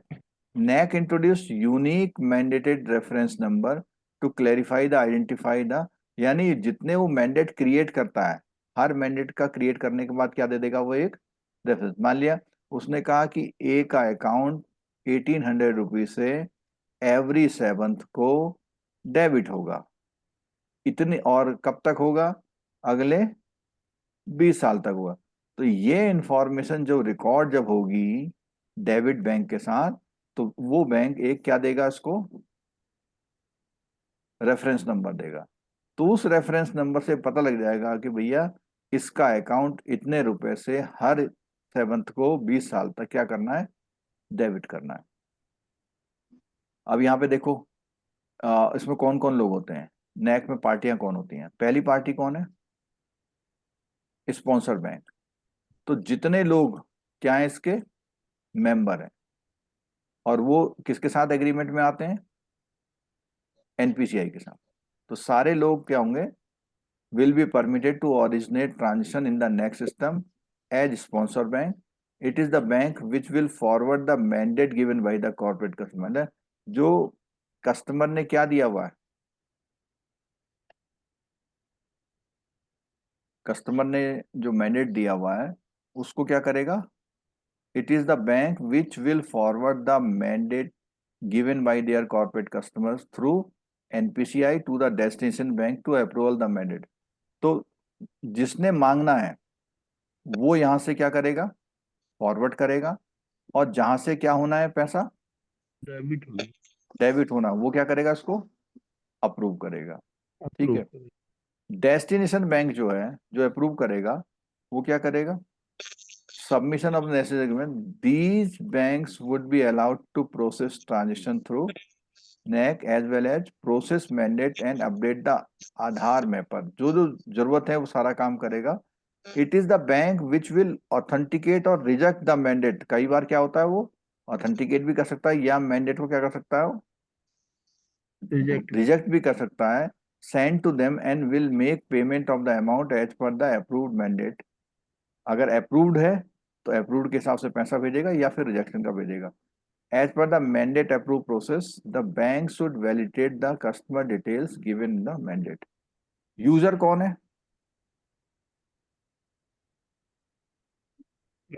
The corporate or government department will have to indicate the name of the sponsor bank with whom they are maintaining account to facilitate settlement their behalf। They would be allowed to participate in NAC system as user। यानी कि वो लोग जो उन बैंकों के बीच से ये सर्विसेज लेना चाहते हैं उनका नाम क्या है? यूजर। जो लोग बैंक और NPCI से ये सर्विसेज लेना चाह रहे हैं, जैसे कौन लेना चाह रहा है? कॉर्पोरेट। कौन लेना चाह रहा है? Government department. ये अपने उस बैंक का नाम दे देंगे कि भैया हम SBI के थ्रू अपनी नेक्स्ट सर्विस चलाना चाहते हैं। तो इन लोगों को क्या नाम दिया जाएगा? यूजर। क्लियरिंग टाइम के लिए क्या बोला हुआ है उसने? During a day. हमने कहा कि have the capability to undertake multiple presentation and return settlement during day.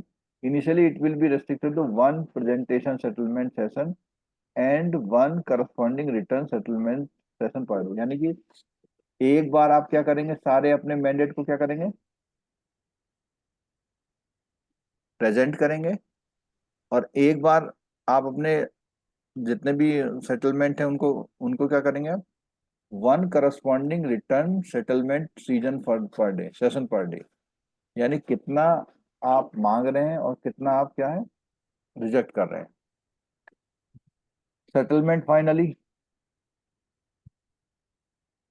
ये MMS को थोड़ा देख लो, इसमें से मुझे लगता है कोई क्वेश्चन बन सकता है आपका। MMS क्या है? MMS mandate management system. Mandate management system. अभी हमने ऊपर देखा था जितने भी मैंडेट होते हैं उनको क्या अलॉट होता है? Unique mandate reference number. मतलब अगर आपको देखना हो डिटेल तो उसको मिलेगा, ठीक है। अगर आपको मैंडेट में अभी एक क्वेश्चन आप लोग पूछ रहे थे ना कि मैंडेट में अमेंडमेंट होना या मैंडेट का क्या होना, कैंसिलेशन करना। कैंसिल होना। Cancel. Amendment by the customer of mandate may be executed in a similar way the new mandate is initiated. However, the only difference is that mandate amendment cancellation request will be contain a unit mandate reference number. यानी अगर किसी को वो करना है तो उसे अपना वो क्या देना पड़ेगा कि भैया मेरा पुराना वाला इस नंबर से एक मैंडेट चल रहा है, उसमें अमाउंट को इतने से क्या कर दो, इतना कर दो. That was communicated to the customer by destination bank when the mandate record was validated, authorized and passed successfully. Therefore, the customer will send mandate amendment. जो कस्टमर है उसको भेजेगा, किसको भेजेगा, किसके थ्रू भेजेगा, स्पॉन्सर बैंक के थ्रू। स्पॉन्सर थ्रू के भेजेगा, और वो डेस्टिनेशन बैंक में जाएगा, वो उसे कौन भेजेगा, एनपीसीआई, और उसी के हिसाब से उसको वहां क्या कर दिया जाएगा, अपडेट कर दिया जाएगा, ठीक है। For e mandate amount is cap कितना है, 1 लाख तक। ई मैंडेट के लिए अमाउंट कैप्ड एट कितना, 1 लाख पर 1 मैंडेट। लाख। 1 लाख। अच्छा, ई मैंडेट और मैनुअल मैंडेट में क्या फर्क होगा, ऑनलाइन जो अप्लाई कोई करता होगा ईमेल लेटर होगा। ऑनलाइन जैसे तो आप सर बजाज ऐप फाइनेंस से वगैरह अगर से कोई फ्रिज टीवी लेंगे तो वो कौन सा मैंडेट क्रिएट कराते हैं आपसे, e e mandate. Mandate. E mandate. Mobile पे ही आ गया, उसमें लिंक किया, क्लिक किया, ओटीपी डाला। लेकिन 1 लाख से ज्यादा का मैंडेट जो होगा वो कैसे होगा, वो फॉर्म भर के ही होगा। Penalty on the mandate spending, तो अगर आपका मैंडेट नहीं वो हो रहा, NPCI leave penalty on the mandate pending beyond the agreed TAT. TAT का मतलब टर्न अराउंड टाइम।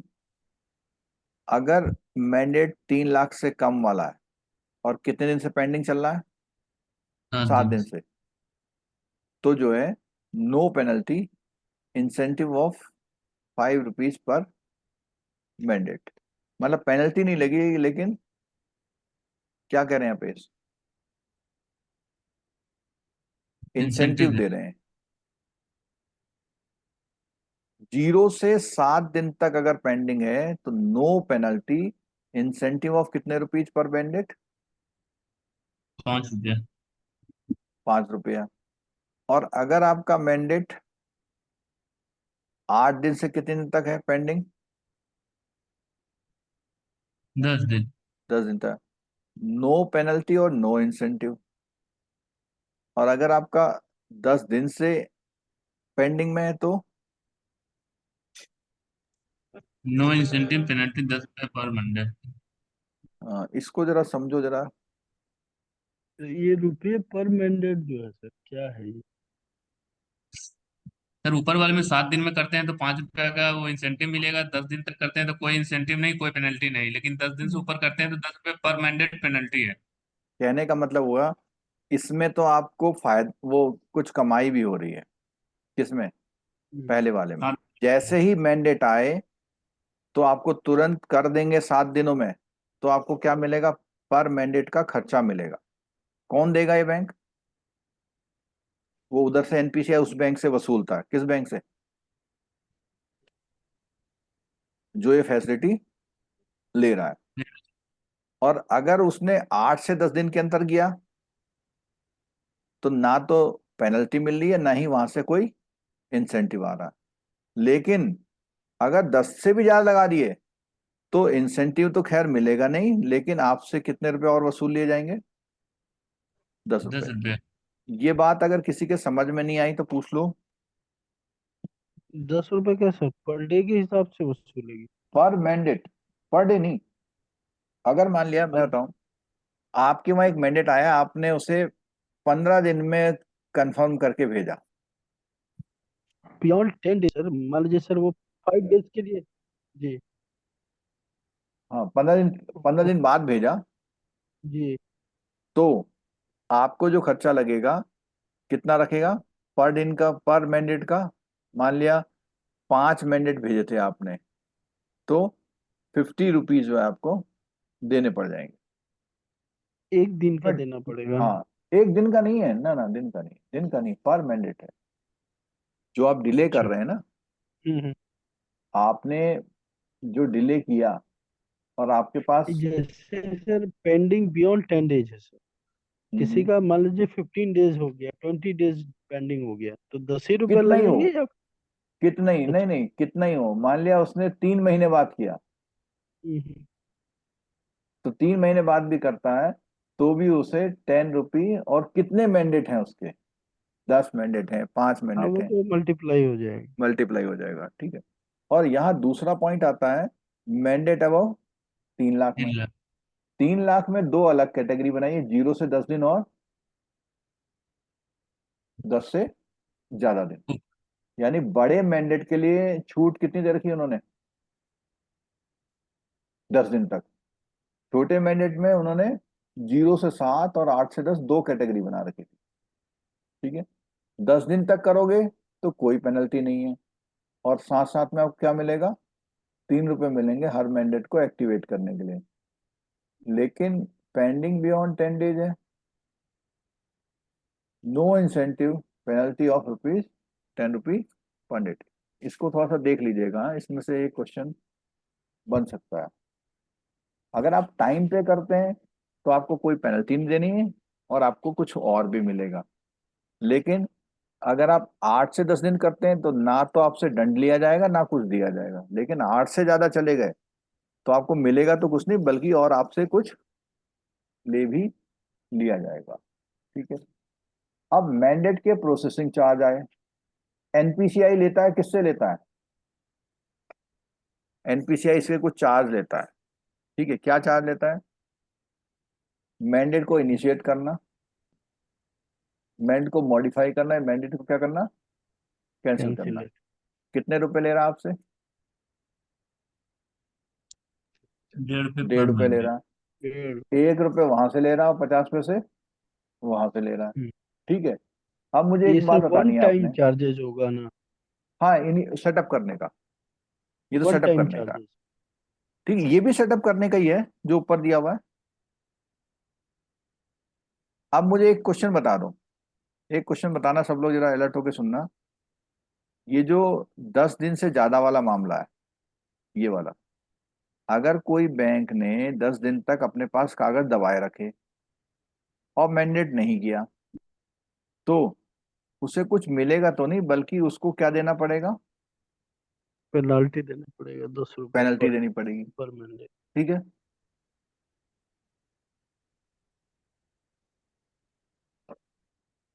और एनपीसीआई ने जितना इंफ्रास्ट्रक्चर प्रोवाइड कर रखा है, उसके लिए वो आपसे फीस ले रहा है। कितनी फीस ले रहा है, 1.5 रुपए ले 1.5 रुपए रहा है, पर जिसमें से मैंडेट। 1 रुपए किससे ले रहा है, जो इनिशिएट जिसकी कर रहा है एप्लीकेशन बैंक। आती है, और जहां एप्लीकेशन जाती है वहां से कितना ले रहा है, 50 पैसे। 50%, ठीक है। सेटलमेंट ऑफ क्लियरिंग ट्रांजेक्शन, यहाँ पर देखो सेटलमेंट के लिए, तो सेटलमेंट के लिए अगर हम बात करें तो उसने क्या है कि जो one for the transaction process for the T+0 zero basis वाले, और दूसरे कौन से हैं, T+1 बेसिस वाले, दो हैं इसमें। तो T+0 वाले कौन से हैं, जहां पर debit credit instruction file to be made available to the destination bank only after the debiting credit settlement account destination bank sponsor bank, the sponsor bank should credit the beneficiary account same day next debit, and the destination bank should credit the, मतलब same day में debit होना और same ही day में क्या होता है, credit. और credit होने के लिए क्या लिखा हुआ है, मान लिया यहाँ से डेबिट हुआ, तो जिस दिन आपका नैक आएगा उसी दिन आपको डेबिट करना है। और जो आप पैसा भेजेंगे जब इस बैंक के पास आएगा, तो इसमें क्या है, जिस दिन इसके पास आ जाएगा उसी दिन आप कस्टमर के खाते में क्या कर देंगे, क्रेडिट। क्रेडिट। तो T+1 क्यों लिखा हुआ है, ये बेसिकली डेबिट वाले बैंक से क्रेडिट वाले बैंक तक पैसा आने का समय क्या लिखा हुआ है, टी प्लस बोलो 1 1 डे। ना, टी प्लस 0। टी प्लस 0 में क्या है, सेम डे आपका क्या होगा, अकाउंट डेबिट डेबिट होगा। होगा और क्रेडिट होगा। और जिस दिन इस बैंक को मिल जाएगा बेनिफिशियरी, डेस्टिनेशन बैंक को जिस दिन मिलेगा, वो सेम डे कस्टमर के अकाउंट में क्या करेगा, सेटलमेंट क्रेडिट कर। करेगा। Destination bank should credit the beneficiary account to the NACH credit on receipt of fund their settlement, same day में हो जा रहा है। और टी प्लस 1 में क्या कहता है, this is applicable to all products that are being run on warehousing basis for value rated credit likes ECS credit, ECS debit migrated to N. ECS debit को कहाँ माइग्रेट कर दिया गया है, अब नेच ईसीएस डेबिट को कहाँ माइग्रेट कर दिया गया, नेच एनैकमेंट, ठीक है।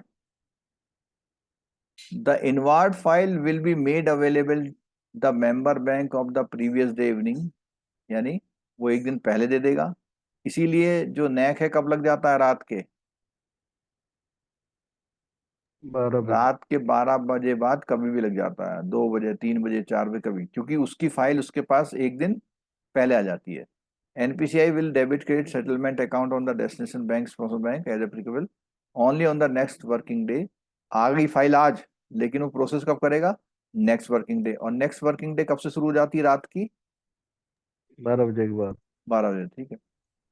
On which settlement bank working should, day लिखा है सर इसमें, अब नेक्स्ट वर्किंग डे डे मतलब लिखना शाम तक चाहिए। कर देगा। अच्छा, जैसे मान लिया 5 नेक्स्ट डे, तारीख को फाइल आई, नेक्स्ट डे होना 5, चाहिए ना वर्क। उस दिन हॉलीडे है तो नहीं नहीं नहीं होगा नहीं सर। नहीं, अच्छा आपका कहना ये है कि छुट्टी का क्यों लिखा हुआ, वर्किंग क्यों लिखा हुआ है, ये कह रहे हैं। हाँ हाँ, जी जी। Only on the next working day, हाँ नेक्स्ट डे लिखा होना चाहिए इसमें, ये वही कह रहा हूँ। क्योंकि सारा सिस्टम कैसा हो रहा है, ये तो ऑटोमेटेड है ना, ऑटोमेटेड है और ऑटोमेटेड है, ठीक है। हाँ यहाँ पे डे होना चाहिए, ठीक है। जी। on which settlement bank should post the settlement files. The member banks should ensure that they process the transaction received in inward file only after verifying the necessary settlement entries are cited in the settlement account maintained with the settlement bank. यहाँ day होना चाहिए, ठीक है। चलो, अब इसका जो remaining part है हम लोग नेक्स्ट क्लास में करेंगे। और आपसे मैं फिर बता दूं कि ये जो है, सॉरी, ये जो चैप्टर है कितने मार्क्स देगा आपको, 5 मार्क्स देगा। इसलिए इस चैप्टर को आप लाइटली नहीं लीजिएगा, ठीक है। अभी हमने आधा कर दिया, आधा हम नेक्स्ट सेशन में कर देंगे। और कहीं पर भी इसके बेस के क्वेश्चन मिले तो उसको चैलेंज लीजिए, उसका आंसर नहीं दे पा रहे हैं तो बुक उठाइए और देखिए वो आंसर कहाँ पर है, क्योंकि हमने एक सर एक लाइन पढ़ी है ना। इसके साथ नेक्स्ट सेशन कितने बजे से रहेगा? चार्जेज दिखा देंगे सर, निफ्ट का है जो चार्जेज लगता है निफ्ट का, उसका एक बार कितना कितना है। आरटीजीएस और एनईएफटी का चार्जेस। हाँ सर।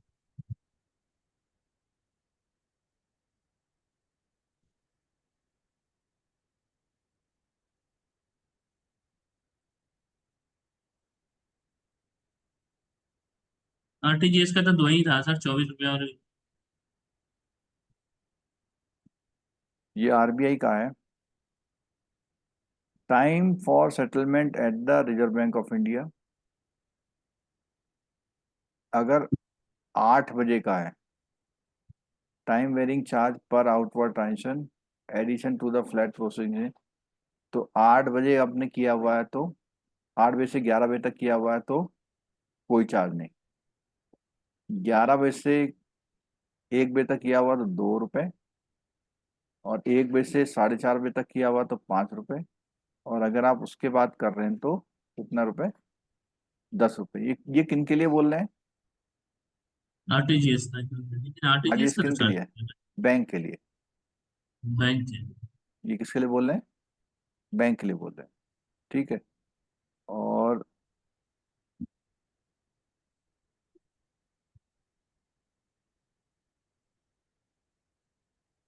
यहाँ पर कस्टमर के लिए क्या है? 20 रुपये 40 पैसे, लेकिन बुक में जो था सर वो 24 रुपये 50 पैसा और 49 रुपये 50। 20 मार्च 24 की बात बता रहा है।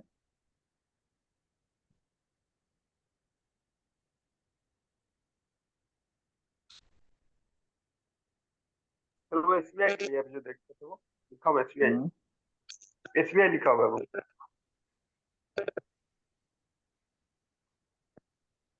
SBI कहाँ लिखा?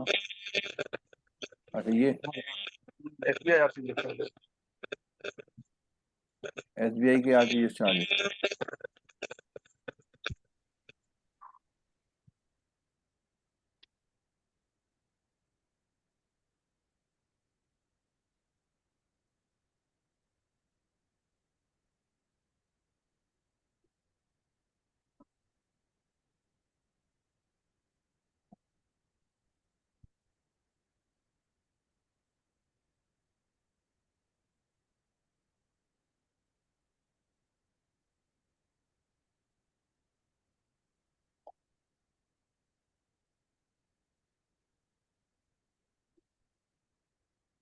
ये देखो, RBI का ये मास्टर सर्कुलर है। RBI का ये मास्टर सर्कुलर है, और इस सर्कुलर में कब का है ये? अक्टूबर 2022 का है ना।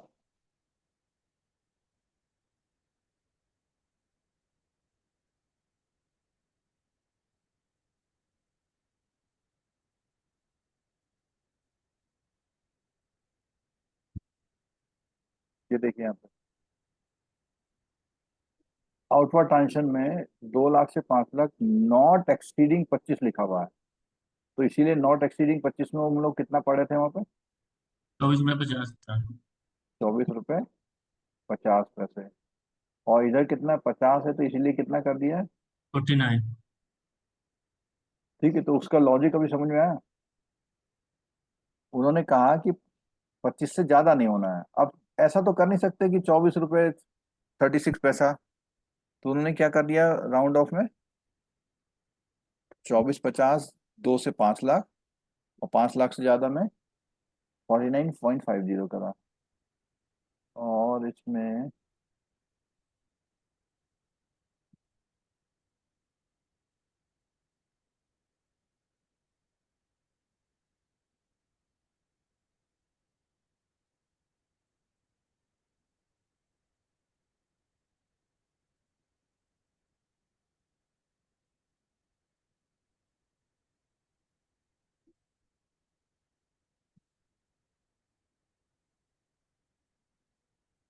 यही दिया हुआ जो लेटेस्ट सर्कुलर है 2022 का।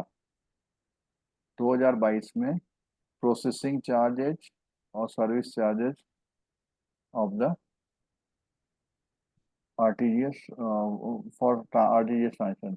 Means RBI has waived the processing charges levied on the transaction. Bank may pass on the benefit to the customer.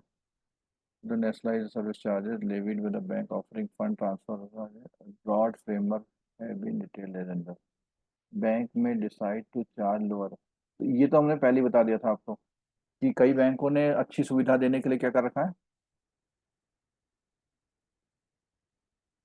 Charges को वेव कर रखा है। चार्जेस को वेव कर रखा है। और ये जो 25 रुपए हैं, ये कैसे हैं? Exclusive of tax. टैक्स है। अगर कोई बैंक सपोज करिए कि 24 50 चार्ज करता है, कितना करता है?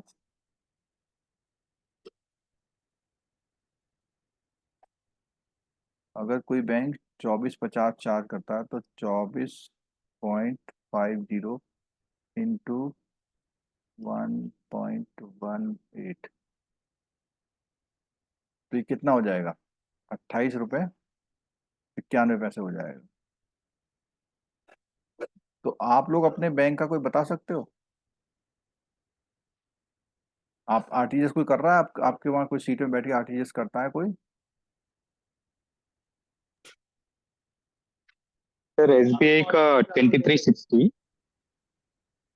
2360। हाँ 4720।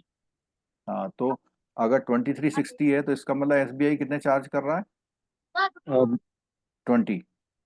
20। और 20 में उसमें 3.6 रुपए की आ जाएगा, 18% जीएसटी, जीएसटी 23.60। और सेकंड वाला क्या बताया आपने? 20 सर, एबो 5 lakhs। और कितना, 40? 47 रुपीज, 47 रुपीज 20 पैसा। 47.20, तो 47.20 कैसे होगा? तो 47.20, 40 रुपीज होगा सर, 40 प्लस जीएसटी होगा। 40 प्लस जीएसटी।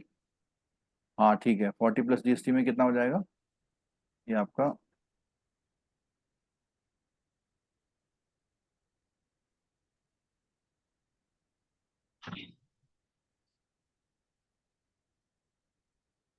फोर्टी प्लस 7.2 हो जाएगा। तो आरबीआई ने तो कहा है कि आप कितने तक ले सकते हो, 25 तक, लेकिन एसबीआई ने कितना कहा, 20%। 20। तो उसने कहा ना कि वो उससे कम ले सकता है लेकिन इससे ज्यादा नहीं ले, तो इसने आरबीआई ने केवल कैप दे रखी है यहाँ पर, उससे कम आप ले सकते हैं, आप फ्री भी कर सकते हैं लेकिन इससे ज्यादा नहीं ले सकते। ठीक है, चलो थोड़ी देर में नेक्स्ट क्लास होनी है, थोड़ा देख लो है। ठीक, नेक्स्ट क्लास में हम लोग क्या करेंगे, जो म्यूचुअल फंड का टॉपिक है वो करेंगे, और ये म्यूचुअल फंड का टॉपिक आपके आरबीडब्ल्यूएम में भी है और इंडियन इकोनॉमी में भी है, दोनों जगह है। ठीक है।